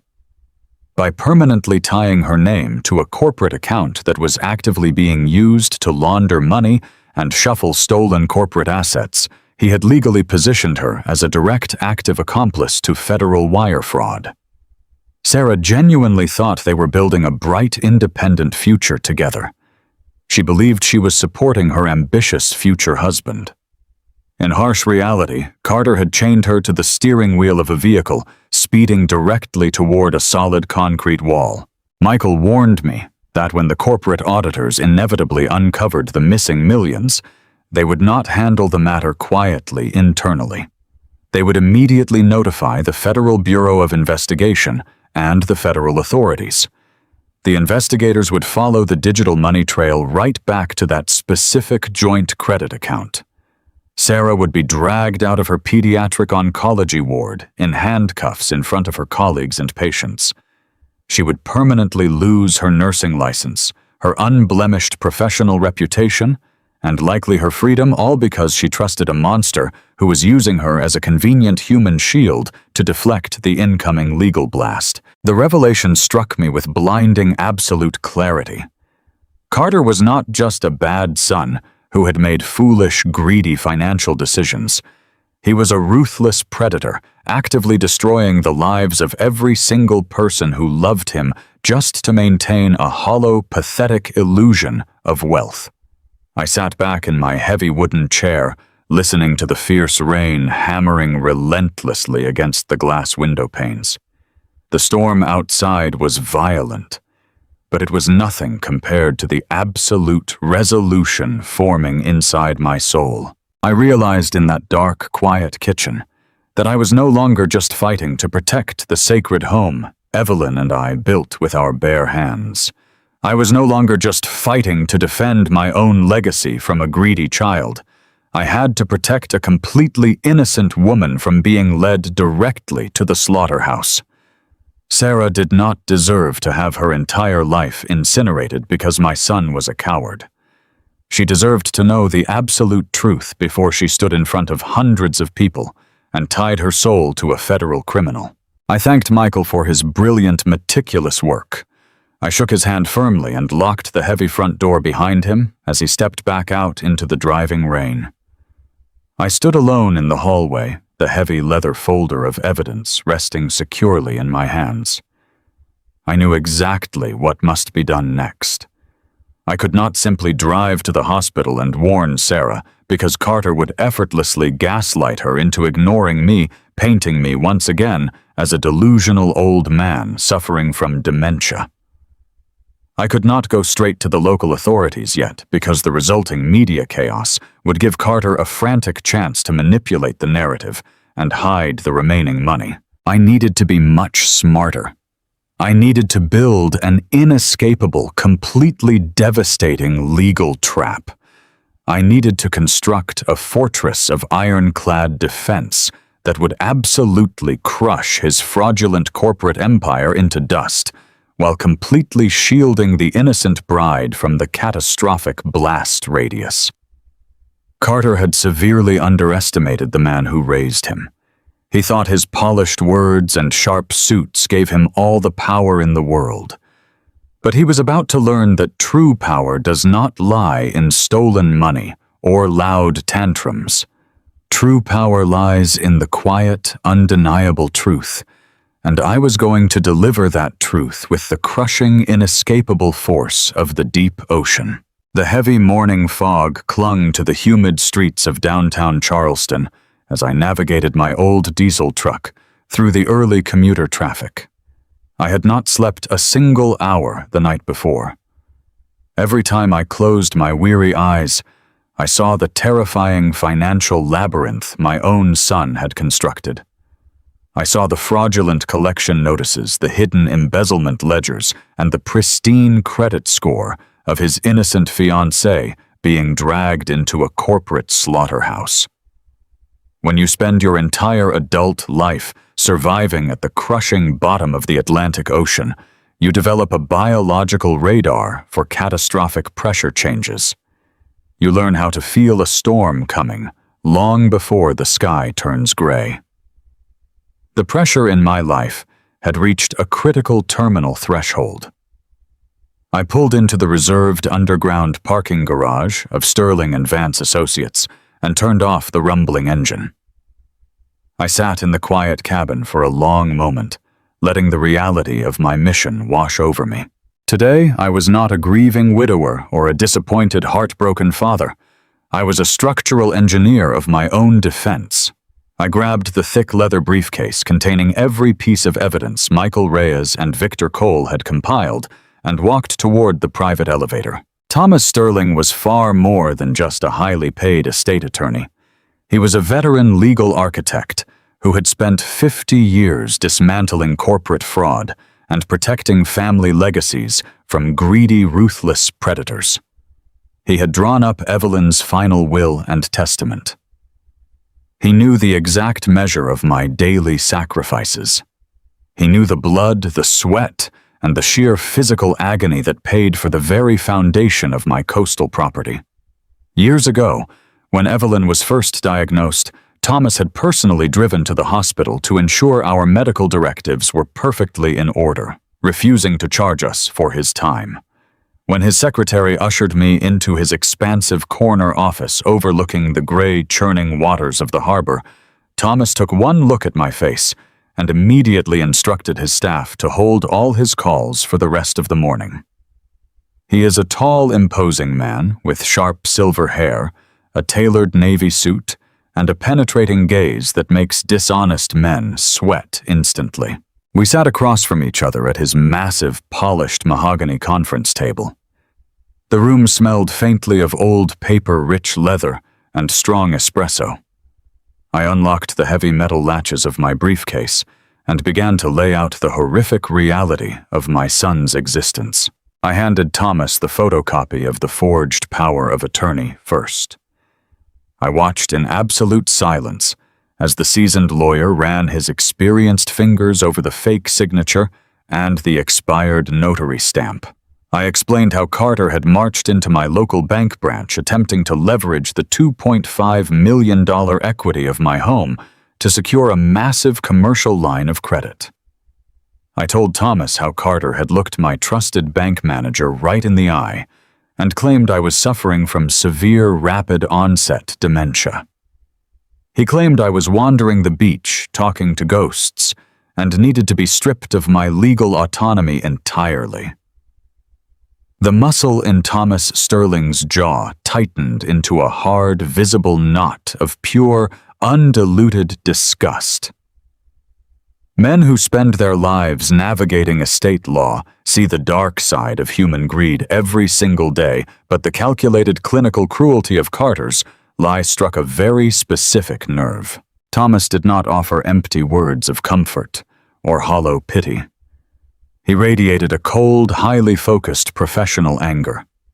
He leaned across the wide table and told me we were going to sever Carter's legal reach instantly and permanently. We spent the next 4 solid hours drafting the meticulous, complex paperwork for a blind, ironclad, irrevocable trust. Thomas explained that an irrevocable trust could not be altered, amended, or dissolved by anyone, including myself, once it was finalized. It was the ultimate defensive shield.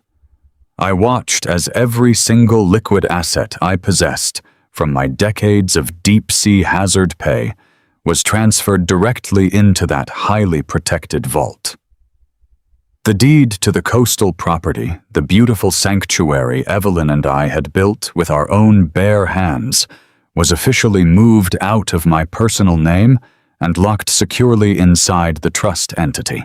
Thomas assigned a neutral, highly aggressive corporate fiduciary firm to oversee the trust, ensuring that even if I suddenly fell into a coma tomorrow, Carter could never touch a single penny of my legacy. It was the absolute legal equivalent of pouring 10 feet of solid reinforced concrete over a buried treasure. Every document we signed and stamped severed another invisible string Carter thought he had attached to my life. I felt an immense, profound sense of relief wash over my tired, aching shoulders. By the time I signed my name on the very last page of the thick legal binder, Carter's extortion plan was entirely dead. My son was completely, permanently locked out of my financial empire. He could throw as many violent, arrogant tantrums as he wanted, but he possessed absolutely zero leverage over my existence. With my personal fortress officially secured, we shifted our immediate attention to the offensive strategy. Thomas called in 2 of his senior paralegals to assist with the sheer, overwhelming volume of paperwork. We took over the entire length of the mahogany table, organizing the mountain of criminal evidence into a comprehensive, devastating chronological timeline. The visual weight of Carter's sins was truly breathtaking. First, we placed the forged banking documents and the collection notices from Apex Commercial Lending at the head of the table. Next to them, we laid out the thick stack of surveillance photographs provided by Victor Cole. The glossy, high-resolution images clearly showed Carter standing in a dimly lit subterranean parking garage, sweating through his expensive tailored suit, while handing thick envelopes of cash to known violent associates of the predatory lending group. I looked at the raw animal fear on Carter's face in those photos, contrasting it with the smug, entitled sneer he had worn in my kitchen. Those photos painted the undeniable portrait of a desperate, cornered animal trying to buy a few more days of breathing room from very dangerous men. Then came the dense, complicated financial ledgers. We organized the detailed offshore routing numbers and the phantom vendor supply chain documents that Michael Reyes had extracted from the logistics firm. The forensic accounting report provided absolute, concrete proof of massive, ongoing corporate embezzlement.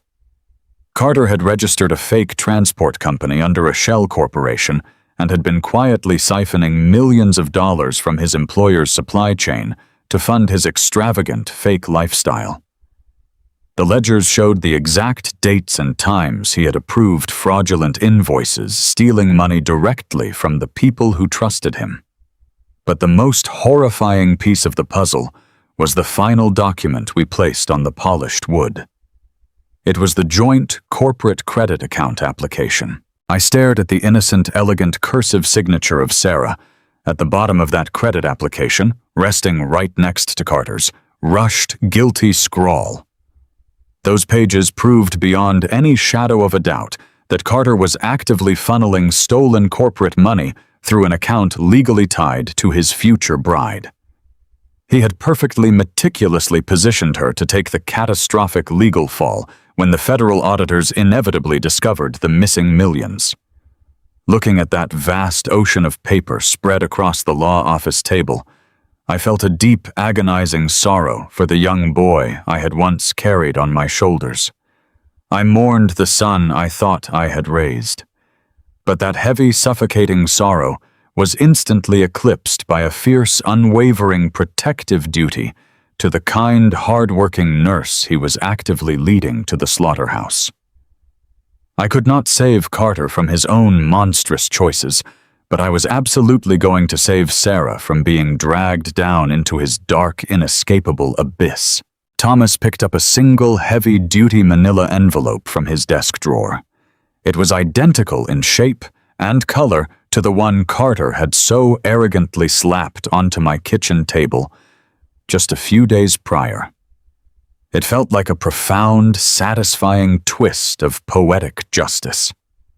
Thomas meticulously stacked the original bank rejection notice, the loan shark surveillance photos, the exhaustive embezzlement ledgers, and the joint credit liabilities together. He aligned the edges of the papers perfectly and slid the entire massive stack into the brown folder. He sealed the flap shut and reinforced it with a thick strip of red tamper-evident security tape. Thomas looked at me from across the table, his silver hair catching the bright light from the large office windows. He asked me a very direct, serious question. He wanted to know if we should contact the federal authorities and the corporate fraud division of the local police right this second. He warned me that Carter was an extreme flight risk, given the amount of stolen liquid capital he had access to. I shook my head slowly, letting a heavy, thoughtful silence fill the room before I answered. I told Thomas that if we went to the police right now, the situation would descend into immediate, unpredictable media chaos. Carter would use his smooth corporate connections and his expensive defense lawyers to muddy the waters and delay the investigation. More importantly, he would isolate Sarah. He would gaslight her into believing that his senile, vengeful father was launching a malicious smear campaign to ruin his life out of pure spite. Sarah was a loyal, compassionate woman who loved him deeply. She would naturally want to believe her future husband over a man she had been repeatedly told was a degenerate gambling addict. I needed Sarah to see the absolute, unvarnished truth, with her own 2 eyes away from his manipulative whispers and his perfectly rehearsed corporate lies. I told my lawyer that we were going to attend the high society wedding at the Grand Magnolia Country Club. Thomas raised his eyebrows in slight surprise, but he quickly nodded in grim understanding. He agreed to stand by my side as my official legal counsel, ensuring that my presence at the venue could not be challenged by private security or local police. We spent an hour reviewing the specific legal statutes that would guarantee our right to enter the premises without being detained. I gave him one strict, unbreakable instruction for the upcoming confrontation. There would be no shouting matches. There would be no thrown punches or dramatic, violent scenes in the middle of a crowded, elegant country club. We were not going to sink to Carter's level of chaotic, pathetic desperation.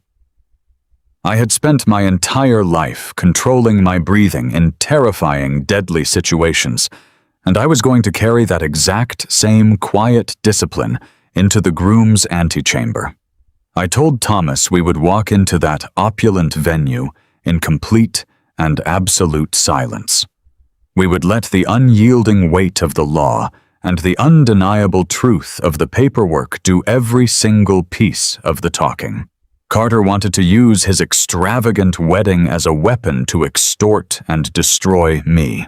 I was going to use that exact same pristine venue to completely dismantle his fraudulent existence and rescue a good woman from his toxic grasp. The trap was finally set, the foundation was completely secure, and the storm was ready to break.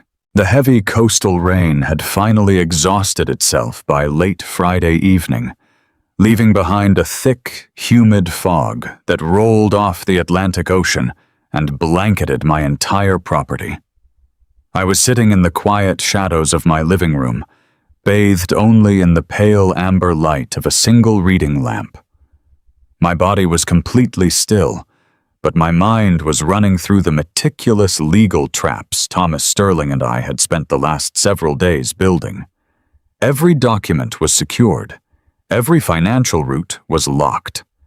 I had constructed a titanium vault around my assets and prepared a devastating legal bomb for my son. But knowing you have won the war does not automatically stop the bleeding in your heart. The profound silence of the house was suddenly broken by the sharp, harsh vibration of my cellular phone resting on the glass coffee table. I did not want to look at it. I knew exactly who it was. The screen illuminated the dark room, casting a bright bluish glare against the stone fireplace. I reached out with my stiff, arthritic fingers and picked up the device. It was a text message from Carter. He had not called me since the morning he stormed out of my kitchen throwing a violent tantrum because I refused to sign away my home. He had remained completely silent while I quietly dismantled his fraudulent empire from the shadows. Now, on the very eve of his high society wedding, he decided to deliver one final cowardly strike. I opened the message. The words were typed with cold, calculated malice. "Security has your photo. Stay away, old man.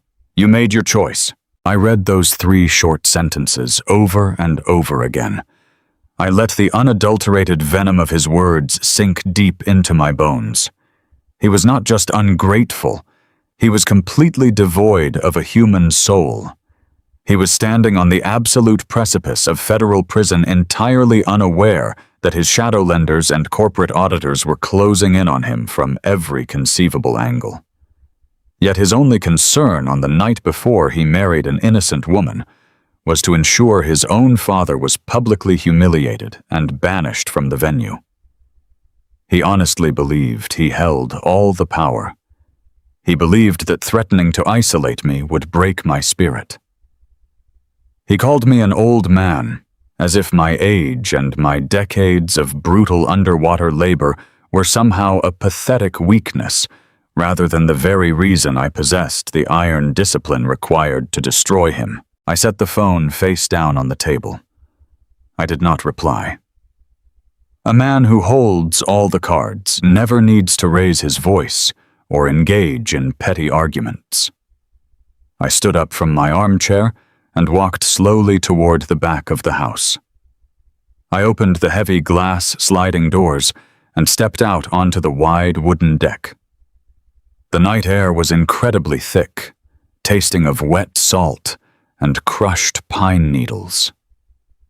The ocean was completely obscured by the rolling fog, but I could hear the massive, relentless waves crashing against the shoreline just a few hundred yards away.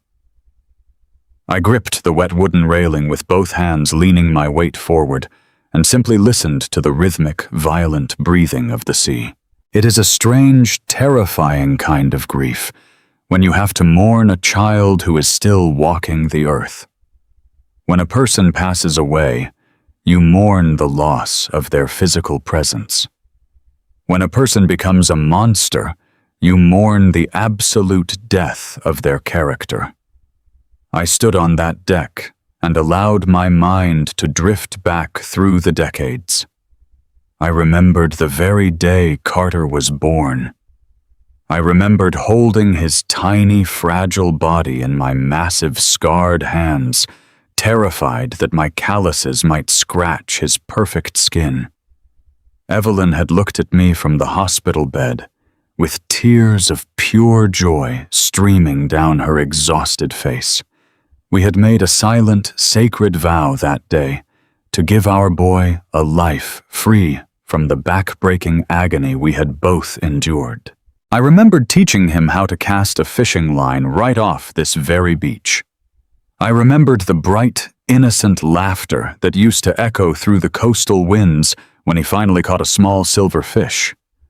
I remembered the pride swelling in my chest when he walked across the stage at his private university, holding a degree I had paid for with years of freezing high-pressure labor in the dark depths of the ocean. Every single dive I made, every time I risked my lungs and my spine in the crushing black water was entirely for him. I wanted him to be a man of intellect and success. I wanted him to wear clean suits and work in bright, air-conditioned offices. But looking out into the fog, I realized the catastrophic mistake I had made. By shielding him completely from the harsh, punishing reality of physical struggle, I had accidentally starved him of basic moral resilience. I had given him the world on a silver platter, and he had grown to resent the very hands that carried the tray. The innocent boy, who used to look at me with absolute admiration, had slowly morphed into a greedy, manipulative predator. He had become a man who would forge legal documents, claim his father had severe dementia, and chain his beautiful, hard-working bride to a sinking ship of toxic corporate debt just to save his own miserable reputation. The boy I loved was entirely gone. He had been dead for a very long time, replaced by a hollow, arrogant shell. The tears finally came. They were not the loud, sobbing tears of a broken man. They were the silent, heavy tears of a father accepting a profound, tragic reality. I stood on the wet wooden deck for hours, letting the coastal wind dry the moisture on my weathered cheeks.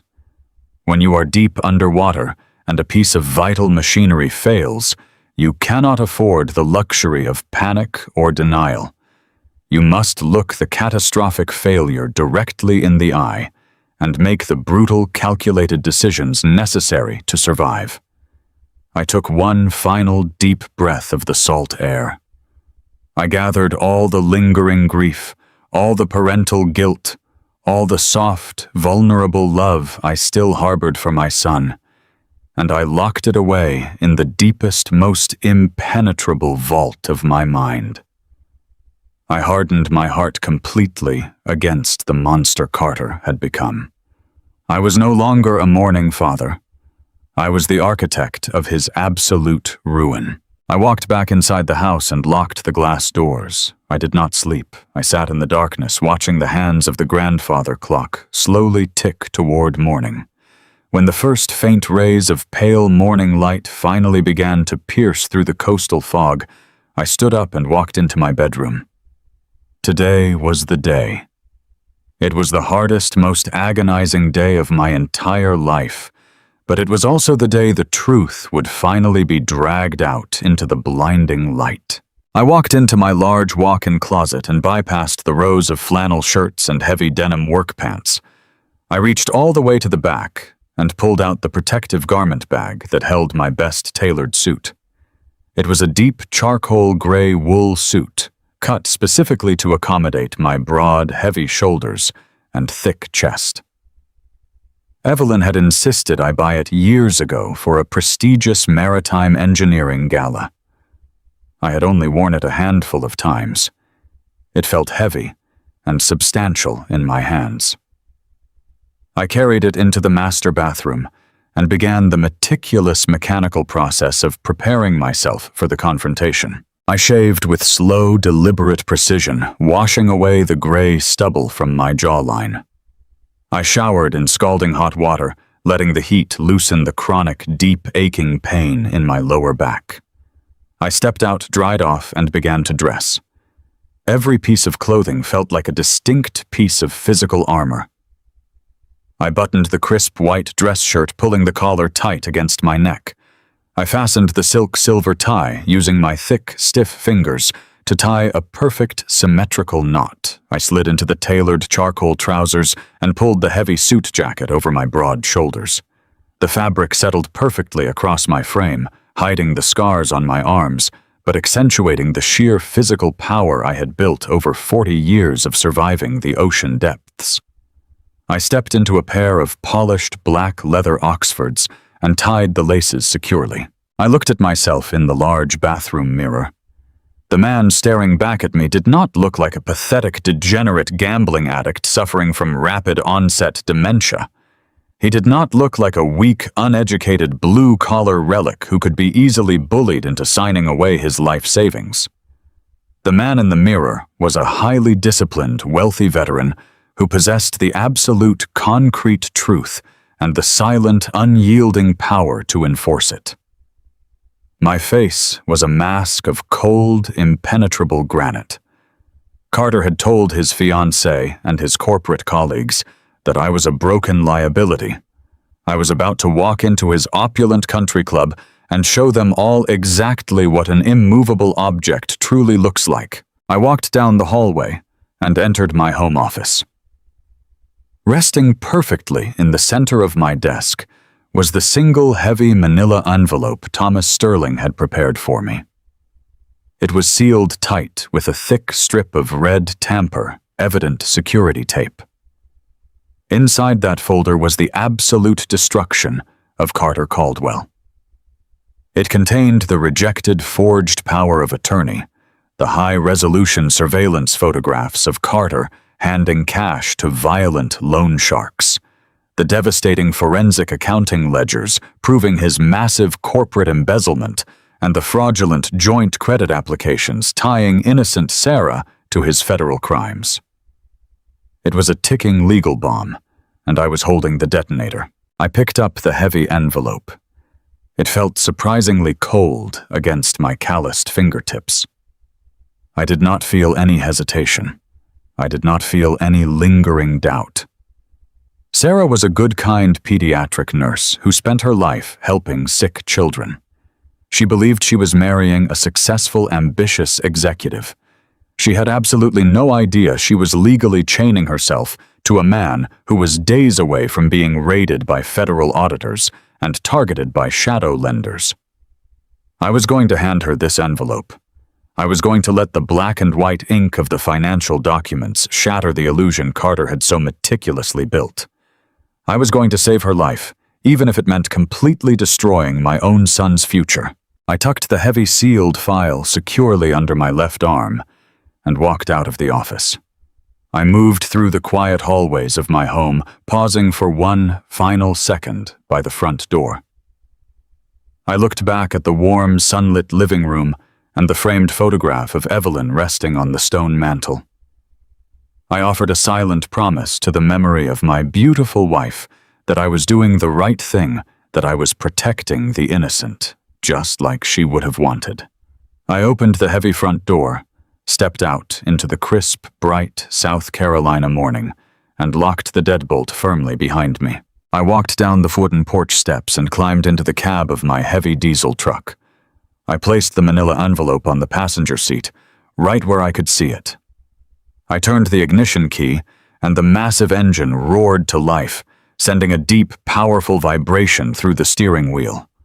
I shifted the truck into gear and drove slowly down the long gravel driveway, pulling out onto the coastal highway.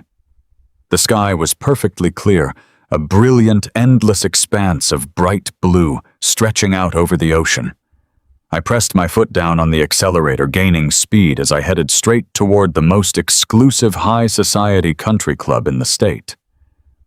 My son thought his security guards and his vicious text messages could keep the truth locked outside the gates. He was absolutely wrong. The storm he thought he had escaped was driving directly toward his front door, and I was bringing the thunder with me. The tires of my heavy diesel truck crunched loudly against the pristine white gravel of the Grand Magnolia Country Club driveway. The harsh, grinding noise felt entirely out of place in this serene, manicured environment, I navigated the long, winding approach with slow, deliberate caution. Massive, ancient weeping willow trees lined the perimeter of the estate, casting long, elegant shadows across the perfectly swept lawns. The contrast between my weathered working vehicle and the endless rows of imported luxury sedans parked near the entrance was incredibly stark. It was a deliberate physical representation of the two entirely different worlds my son and I now inhabited. Every single blade of grass on this sprawling property seemed meticulously engineered to project an aura of absolute untouchable wealth and elite privilege. This was the exact fantasy world my son had traded his moral soul to inhabit. I parked my truck near the far edge of the vast parking lot, deliberately avoiding the polished valet stand and the eager young attendants in their crisp uniforms. I turned off the rumbling diesel engine and sat in the quiet cabin for a brief moment, letting the heavy silence wash over me. The thick manila envelope rested securely on the passenger seat right next to me. It contained the absolute destruction of the elaborate, fraudulent fantasy unfolding inside those grand walls. I stepped out of the truck into the bright, punishing afternoon heat. I smoothed the lapels of my tailored charcoal wool suit, feeling the familiar dull ache in my thick shoulders from 4 decades of brutal underwater welding. I was an old man who had spent his entire life in the freezing, lightless depths of the ocean, but I felt an intense, cold clarity settling over my entire physical body. I was about to dismantle a monster of my own creation, and I was going to do it with surgical precision. Thomas Sterling was already waiting for me near the massive 3-tiered marble fountain that anchored the front entrance. My veteran estate attorney looked entirely in his element. He wore a sharp, perfectly tailored dark navy suit that projected quiet, absolute authority and 50 years of ruthless legal warfare. We did not need to exchange any spoken words of greeting. We simply locked eyes and offered a mutual grim nod of profound understanding. He fell into step right beside me as we walked toward the massive double oak doors of the main clubhouse. The sun beat down on the wide stone steps, but the atmosphere between us was entirely freezing. We stepped through the grand entrance, and the sheer overwhelming opulence of the venue hit me instantly. The conditioned air inside the lobby was thick and heavy with the scent of imported white orchids and expensive designer perfumes. Massive crystal chandeliers hung gracefully from the vaulted ceilings, casting fractured, brilliant light across the polished Italian marble floors. Dozens of wedding guests milled about the expansive lobby, dressed in high society finery. Women in elegant silk gowns and men in sharp, tailored suits stood in small clusters sipping pale champagne from delicate fluted crystal glasses. As Thomas and I walked methodically through the center of the crowd, a noticeable ripple of confused, hushed whispers began to follow in our wake. People paused their polite conversations to turn and stare at the older, broad-shouldered man with heavily scarred hands, accompanied by a high-powered lawyer clutching a thick leather briefcase. I ignored their curious, judgmental stares entirely. Their petty social opinions and their manufactured elite status meant absolutely nothing to me. I was a father on a devastating mission of truth, and I moved through their fragile glass world with the unstoppable momentum of a rising ocean tide. We had barely made it past the sweeping grand staircase when 3 large men in identical dark suits stepped directly into our path, effectively blocking the wide corridor. They were private security contractors hired specifically to maintain the flawless, unbroken illusion of my son's perfect day. The lead guard was a massive man with a thick neck and a highly aggressive posture. He crossed his arms over his broad chest and told us in a low, threatening tone that we were not on the approved guest list. He stated with absolute rigid confidence that the groom had explicitly provided my photograph to the entire security detail, with strict, unyielding instructions to remove me from the premises immediately upon sight. He took a heavy step forward and reached out a thick hand, intending to grab my shoulder and physically redirect me toward the exit. Before his fingers would even brush the fabric of my charcoal suit, Thomas Sterling stepped smoothly and forcefully between us. Thomas did not raise his voice a single decibel, but his tone was laced with absolute concentrated legal venom. He looked the security chief directly in the eye and informed him that laying a single unauthorized finger on my person would result in an immediate devastating civil lawsuit for battery and unlawful detainment. He did not blink as he coolly and methodically cited 3 specific state statutes regarding public venue access civil rights and family domestic disputes. Thomas advised the aggressive guards that unless they currently possessed a signed judicial restraining order authorized by a sitting county judge, they had absolutely zero legal authority to prevent a biological father from seeking a private, peaceful conversation before a wedding ceremony. The veteran lawyer then lowered his voice into a chilling professional register. He promised the security team that if they chose to escalate the situation and lay hands on his client, he would personally dedicate the next 5 years of his life to ensuring their private security firm lost its operating license by Monday morning. He warned them that they were stepping into the middle of a massive federal fraud investigation and that forcefully detaining a key witness would make them active accomplices to a severe corporate crime. The 3 guards exchanged nervous, highly uncertain glances. They were hired muscle accustomed to handling drunk, belligerent wedding guests and turning away uninvited local crashers. They were completely unequipped to face down one of the most ruthless, highly connected estate attorneys in the state of South Carolina. The lead guard slowly lowered his thick hand and took a slow, hesitant step backward, yielding his authority. He silently cleared our path down the corridor, recognizing that he was completely outmatched by a power he could not intimidate. We continued walking down the long, thickly carpeted hallway, leading toward the private dressing suites reserved for the bridal party. The faint, elegant sound of a live string quartet drifted from the distant main ballroom, creating a surreal, beautiful backdrop to the grim, violent reality of my errand. My heart beat with a slow, heavy, rhythmic thud that echoed the steady pounding of a deep-sea pressure gauge. I remembered the vicious, gloating text message Carter had sent me the night before. He had confidently warned me to stay away, believing his hired guards and his expensive venue could insulate him from the catastrophic consequences of his own actions. He honestly thought he had built an impenetrable fortress of wealth and status. He thought he had outsmarted the old man who raised him. I tightened my grip on the thick manila envelope, feeling the raw physical weight of the evidence inside it. We finally reached the heavy polished mahogany doors of the groom's private antechamber. I did not bother to knock or announce my presence. I simply placed my scarred hand on the cool brass handle, pushed down with firm, steady pressure, and opened the door wide.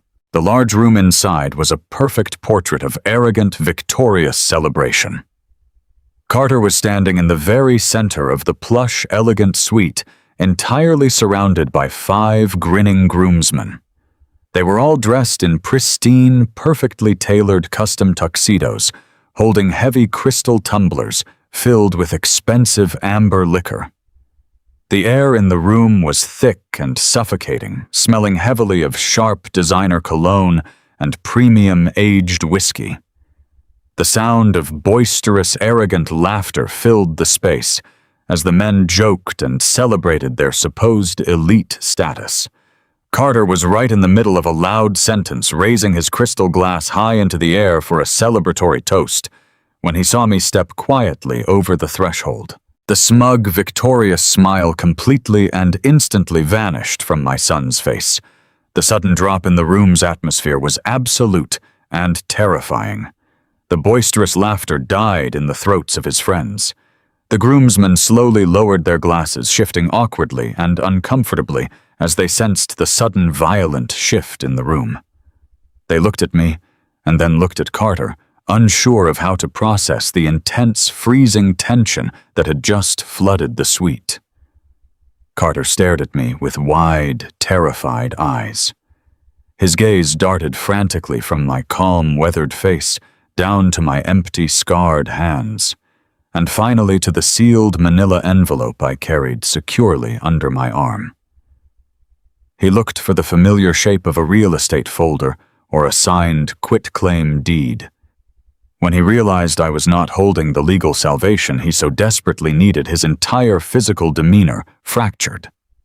He realized in that agonizing split second that I had not come to surrender my coastal property. I had not come to beg for a seat at his reception table or plead for his forgiveness. A deep, ugly shade of crimson began to creep rapidly up Carter's neck and spread violently across his tight jawline. His initial shock mutated instantly into unadulterated explosive rage. He slammed his crystal tumbler down onto a nearby wooden side table with such sudden violent force that the expensive amber liquid splashed over the rim and soaked into the fine lace table runner. He pointed a trembling manic finger directly at my chest and began to shout with unhinged fury. He demanded to know how I had bypassed his expensive security team. He ordered his confused groomsmen to step forward and physically throw me out into the gravel parking lot. He called me a pathetic, broken old man, spewing vicious insults meant to demean my character in front of his elite peers. He loudly accused me of trying to ruin the most important, beautiful day of his life out of pure, jealous, bitter spite. His voice cracked and pitched wildly, betraying the genuine, massive panic masquerading beneath his aggressive fury. He was completely losing control of his perfectly constructed false narrative, and he knew his entire fraudulent empire was balancing on a razor-thin wire. He screamed that I had made my choice and that I had absolutely no right to step foot inside his world. I did not match his chaotic, frantic energy.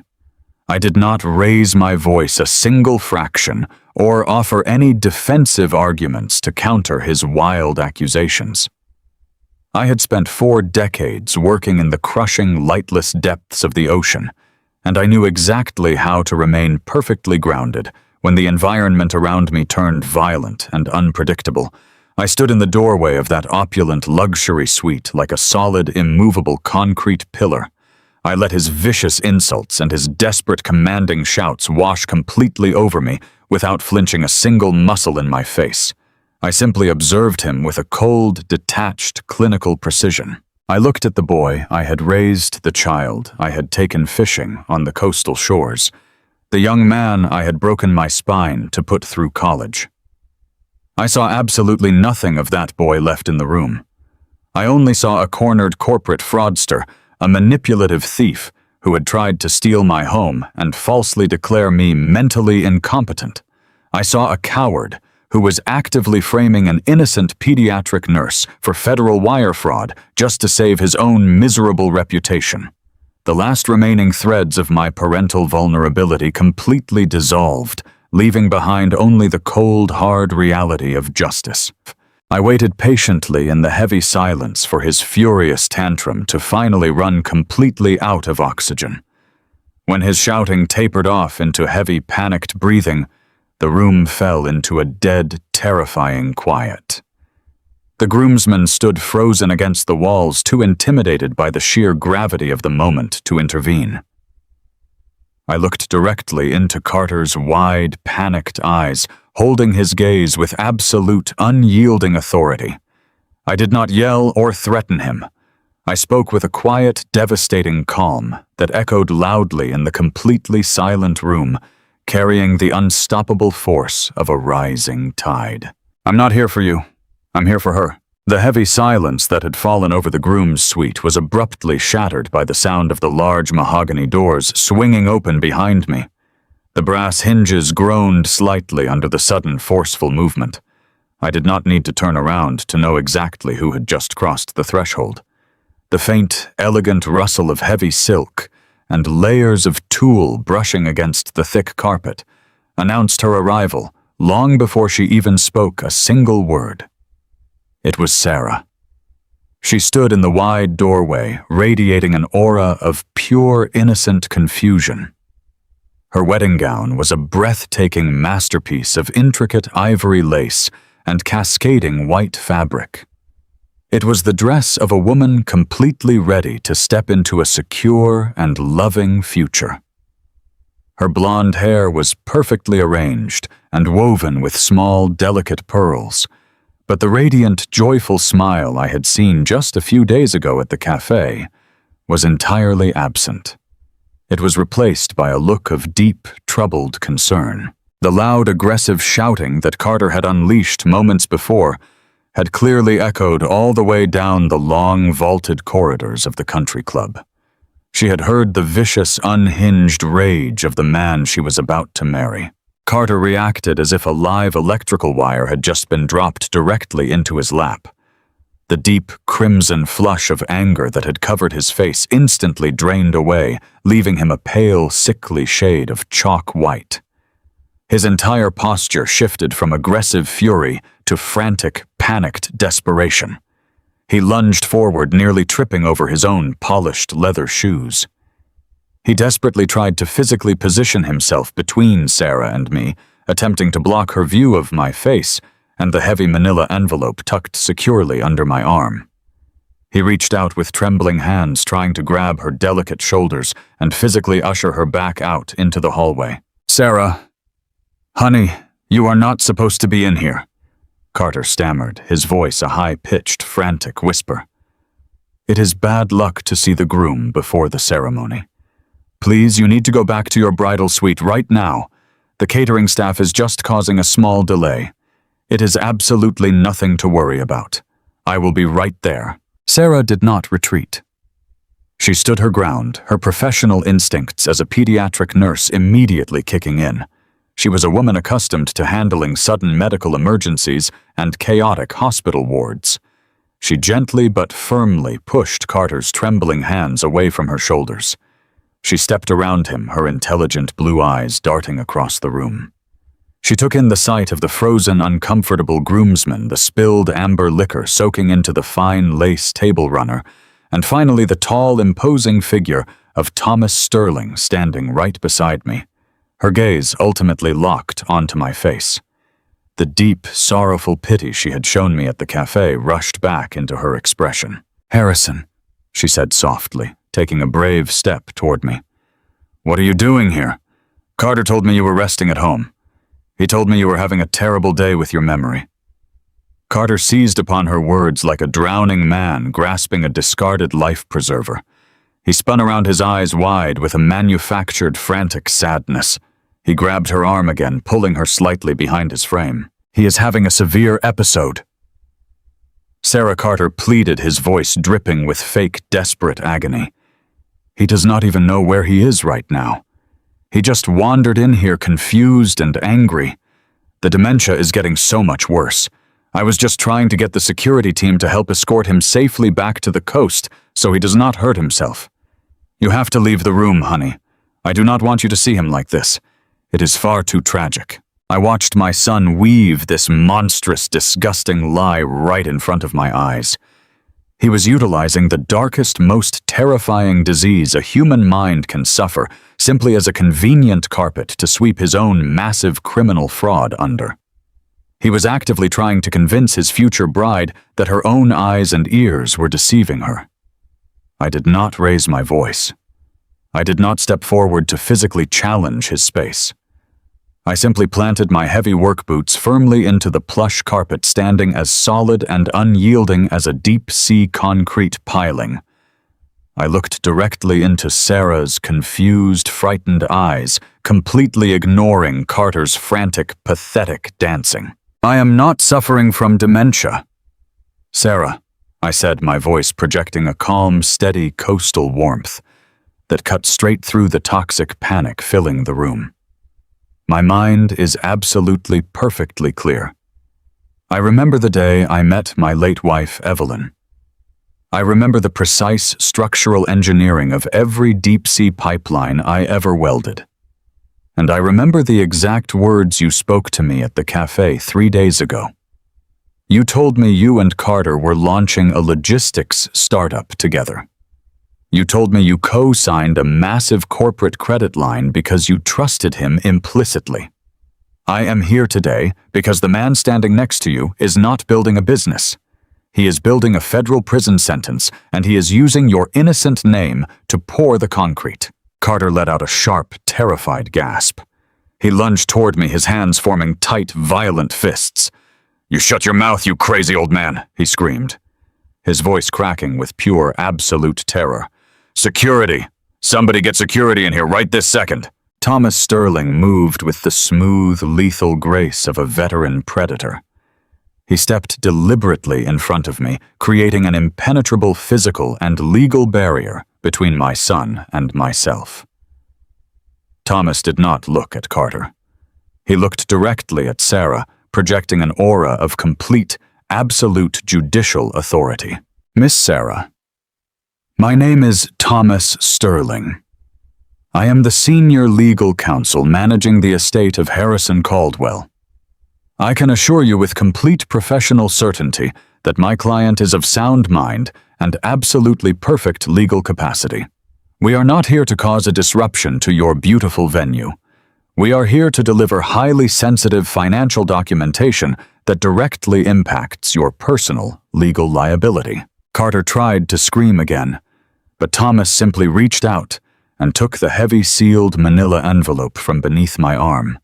The distinct sound of the thick, red, tamper-evident security tape being ripped open echoed through the dead, silent room like a loud gunshot.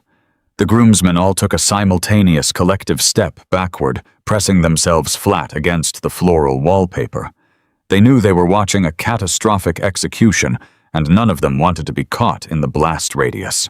Thomas pulled the massive stack of dense financial ledgers, surveillance photographs, and banking documents from the brown folder. He did not hand them to Carter. He completely bypassed the frantic groom and held the papers out directly to the beautiful woman in the ivory lace wedding gown. Sarah looked at the stack of documents and then looked up at my face. I gave her a slow, reassuring nod.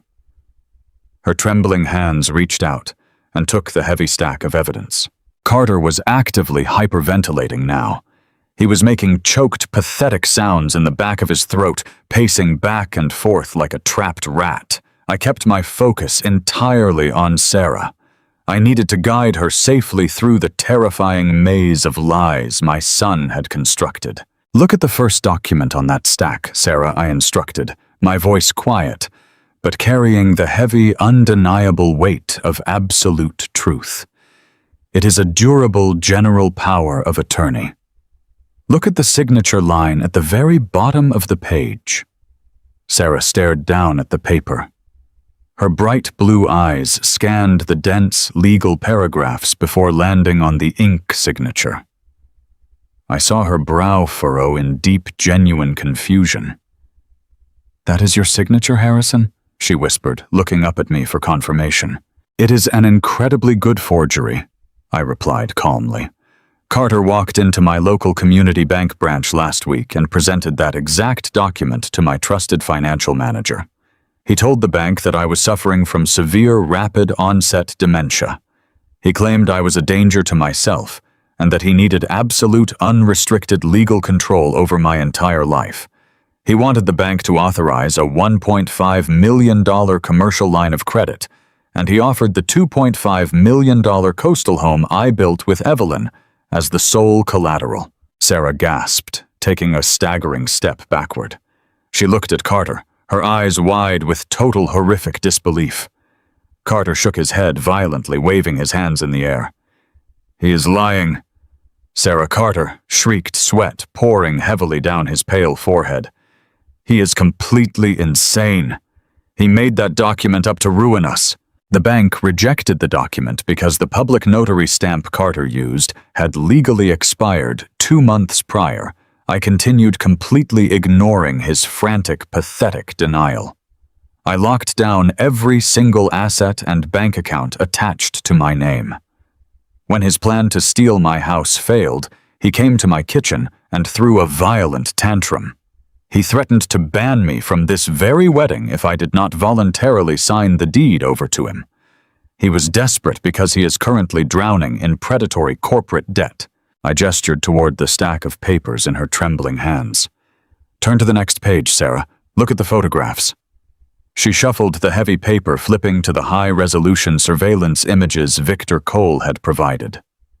She stared at the glossy pictures of Carter, standing in the dark subterranean parking garage, handing thick envelopes of cash to the men in the dark tailored suits. Those men are known violent enforcers for Apex commercial lending. I explained, my voice remaining perfectly level and detached. They are predatory shadow lenders. Carter owes them over $1 million. He has been making desperate cash drops to buy himself a few more days of breathing room. He is completely out of time. Sarah's breathing became shallow and rapid. Her pristine white lace gown rustled softly as her entire body began to tremble. She looked at the photos of the man she loved cowering against a brick wall, looking like a terrified criminal. But why Harrison? She pleaded, her voice cracking with profound, agonizing confusion. Why does he owe them so much money? He is a successful corporate vice president. He makes a wonderful salary. Why would he need to borrow from people like that? Turn to the next set of documents, Sarah, I instructed gently. Look at the forensic accounting ledgers. She flipped to the dense spreadsheets Michael Reyes had compiled. The rows of highlighted corporate supply chain manifests and offshore banking routing numbers stared back at her.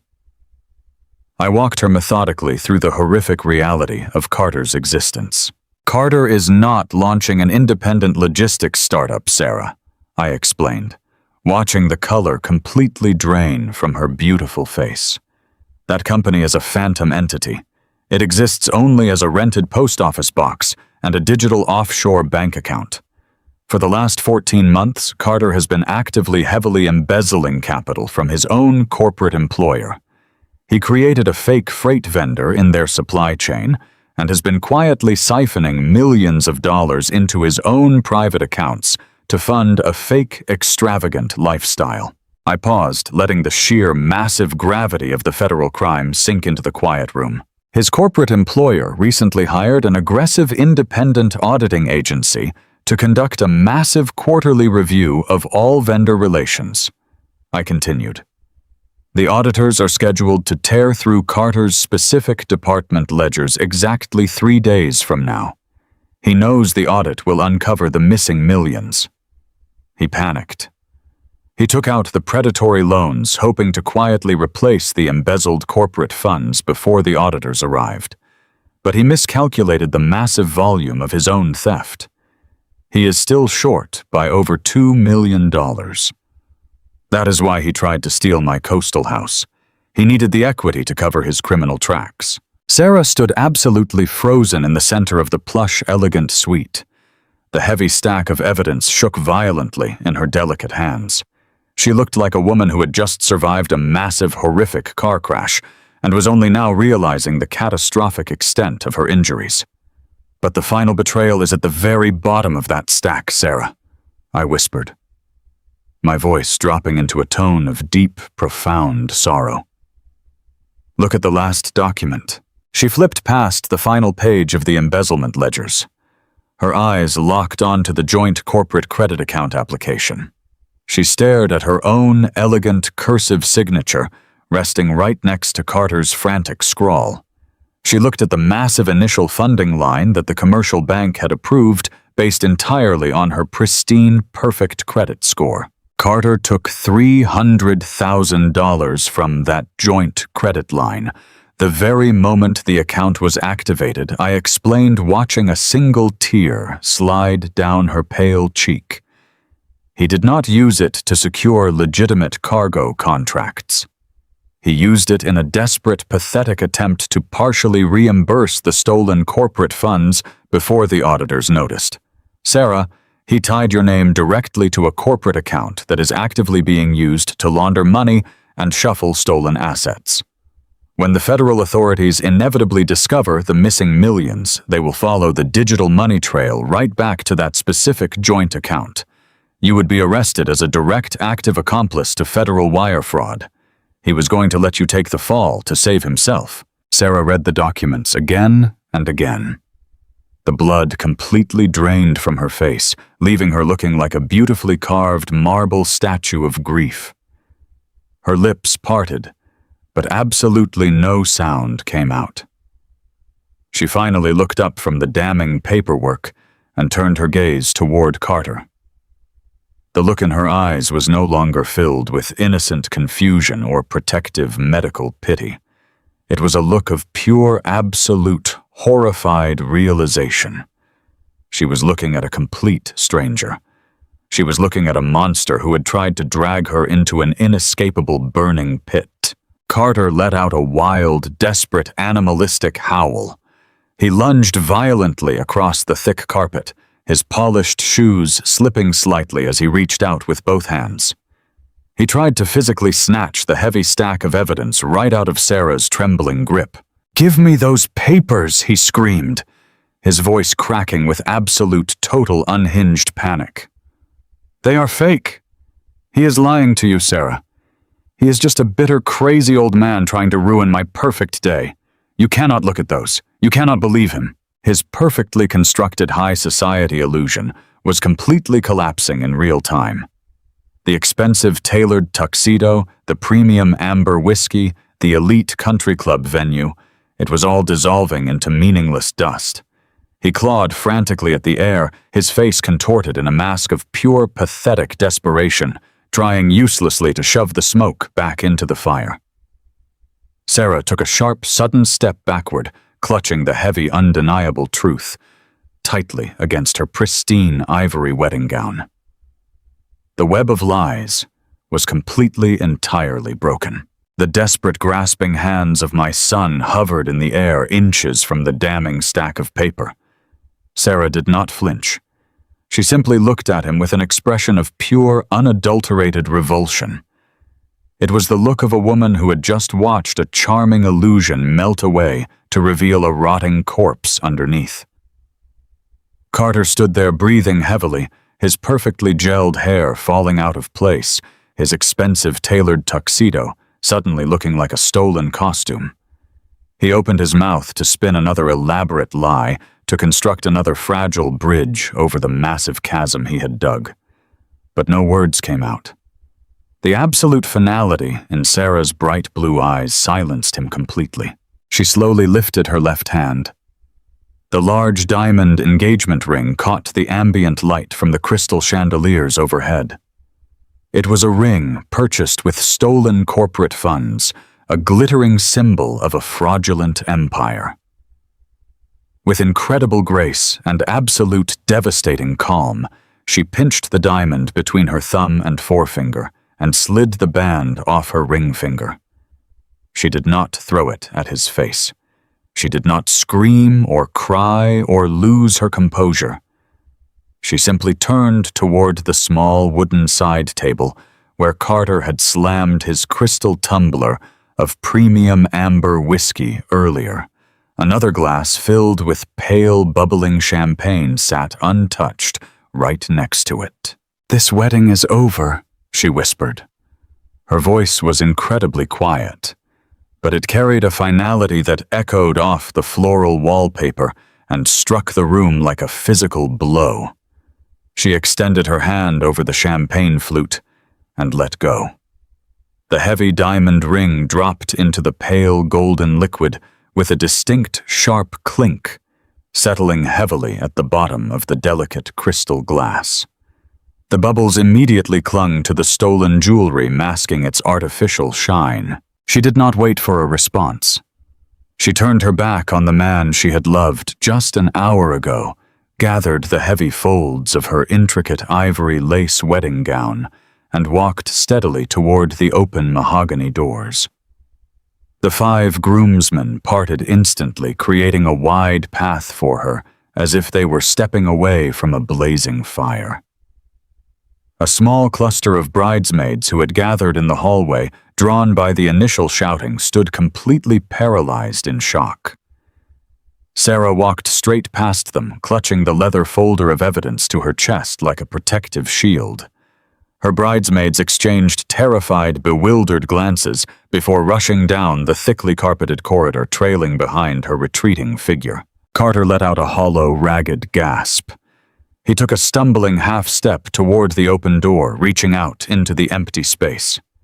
"Sarah," he croaked, his voice cracking into a pathetic, juvenile whimper. He looked back at me, his face a twisted mask of desperate venom and utter disbelief. "You ruined my life, you vindictive old man," he spat the words, dripping with toxic hatred. "You took everything from me." I remained perfectly still. I did not feel a single ounce of anger toward him anymore. I only felt the heavy, cold reality of systemic karma finally balancing the scales. "You took everything from yourself, Carter," I replied, my voice projecting absolute coastal calm. "I simply refuse to let you drag an innocent woman down into your grave." Before Carter could launch into another chaotic tantrum, Thomas Sterling stepped forward. The veteran estate attorney buttoned his navy suit jacket, projecting an aura of cold, unyielding legal authority. He looked at my son not with anger, but with the clinical detachment of a man delivering a terminal diagnosis. "Mr. Caldwell," Thomas said, his voice echoing with sharp professional precision. "You seem to labor under the delusion that this confrontation was the extent of your consequences. You believe that losing your bride and your country club venue is the end of this ordeal. Let me disabuse you of that incredibly naive notion right now." Carter froze, his eyes darting frantically toward the towering lawyer.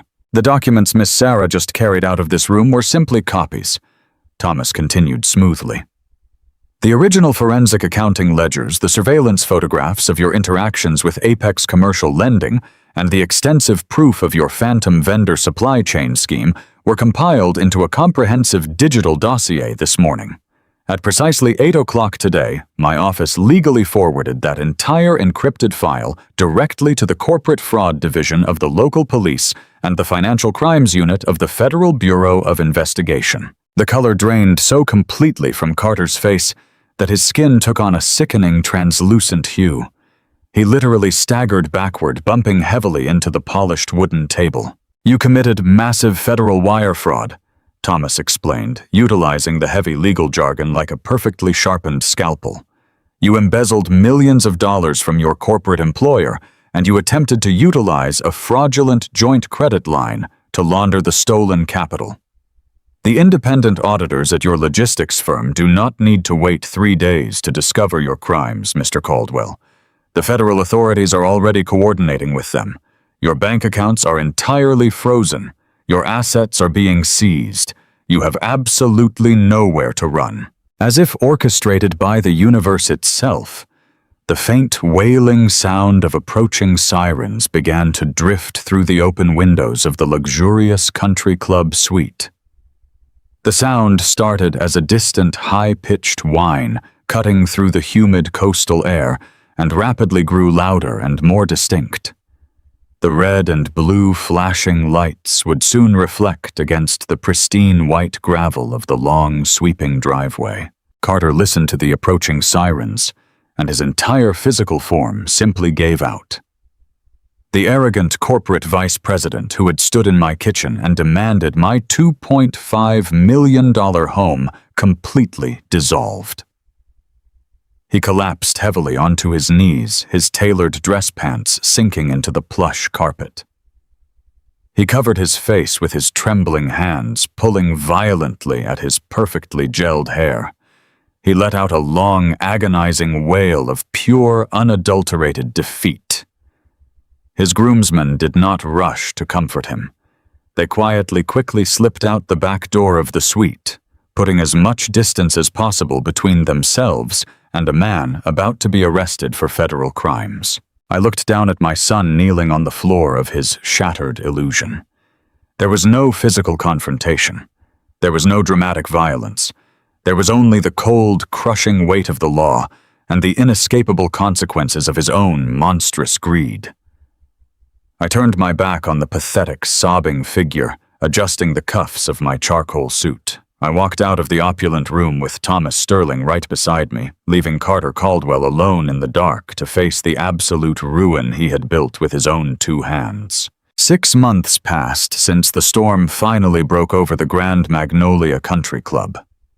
The violent, chaotic tempest of federal investigations, corporate audits, and sensational media frenzy had slowly faded into the quiet, predictable rhythm of the justice system. I found myself standing once again on the wide wooden deck of my coastal property, breathing in the crisp, salty morning air. The sun was just cresting over the distant horizon, painting the vast Atlantic Ocean in brilliant streaks of gold and burnt orange. I held a long graphite fishing pole in my scarred, arthritic hands, feeling the comforting, familiar tension of a heavy line cast deep into the rolling saltwater surf. The world had shifted significantly since that fateful afternoon. Carter was currently sitting in a bleak federal lockup facility, awaiting a massive criminal trial. The insurmountable mountain of forensic evidence Thomas Sterling and Michael Reyes had compiled left his expensive defense lawyers absolutely no room to negotiate a plea deal. The phantom vendor scheme was entirely exposed to the public record, and the predatory shadow lenders from Apex Commercial had also been swept up in the resulting aggressive federal dragnet. My son was facing decades behind bars for massive wire fraud, corporate embezzlement, and attempted financial extortion. He had eagerly traded his freedom, his family, and his future for a hollow, pathetic illusion of unearned status. Sarah, on the other hand, had miraculously survived the wreckage. Because I had brought her the unvarnished, undeniable truth before the wedding ceremony, and because she had immediately cooperated fully with the federal authorities, she was completely cleared of any criminal wrongdoing. The massive joint corporate credit line was dissolved under strict fraud statutes, saving her from total devastating financial bankruptcy. She had returned to her vital, grueling work as a pediatric oncology nurse, dedicating her pure heart to healing rather than hiding. We still spoke occasionally. She called me a few weeks ago to tell me she had moved into a quiet, modest apartment in the city, focusing entirely on rebuilding her own independent foundation. She thanked me for having the sheer courage to break her heart before my son could completely destroy her life. I reeled in my fishing line, slowly listening to the rhythmic, soothing clicking of the mechanical spool. I looked back at the beautiful, sturdy house, resting securely on the elevated coastline. This property was not just a simple collection of wood glass and reinforced concrete. It was the physical manifestation of the sacred vows I had made to my late wife, Evelyn. It represented a lifetime of honest, back-breaking labor in the freezing, lightless depths of the ocean. By placing the deed and all my liquid capital into an ironclad, irrevocable trust, I had successfully ensured that Evelyn's memory and our family legacy would remain permanently untouched by predatory greed. Silent wealth is not about hoarding millions of dollars in aggressive investment portfolios or flaunting expensive custom-tailored suits at elite high society gatherings. True silent wealth is possessing the absolute total freedom to stand your ground when the corrupt world demands you surrender. It is having the quiet, invisible power to protect the innocent from the monsters hiding in plain sight.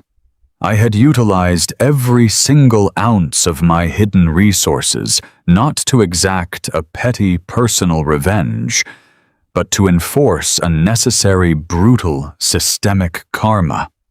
I had let the unwavering weight of the law do the heavy lifting, proving that raw integrity and meticulous preparation will always overcome arrogant corporate manipulation. Cutting a toxic family member completely out of your life goes against every single biological instinct a parent possesses. You spend decades shielding your child from the harsh, punishing currents of the world, desperately hoping they will grow into honorable, resilient adults. But sometimes the very worst threat to your family is the person sitting right across from you at your own kitchen table. I mourned the innocent boy Carter used to be, but I felt a profound, deep, enduring satisfaction knowing that I had protected my own hard-earned dignity and shielded a remarkably good woman from his collateral damage. I cast my line back out into the crashing surf, watching the silver lure break the surface of the golden reflecting water. The dull ache in my spine and my thick shoulders was still there, a permanent, undeniable reminder of the physical cost of my life. But my conscience was incredibly clear. The brisk ocean breeze washed over my weathered face, carrying away the very last lingering shadows of the past 6 months. I was an old deep-sea welder who had survived the absolute crushing pressure of the darkest depths, and I was perfectly content to spend my remaining days enjoying the quiet, beautiful peace of the sunlit surface. Sometimes the hardest thing a father has to do is stop protecting his child from the consequences of their own actions. Have you ever had to make a painful choice to stand up for the truth? Let me know in the comments. And please tell me which city you are watching from and what time it is there right now. Don't forget to like this video and subscribe to the channel so you don't miss my next life story. With love and respect, until next time.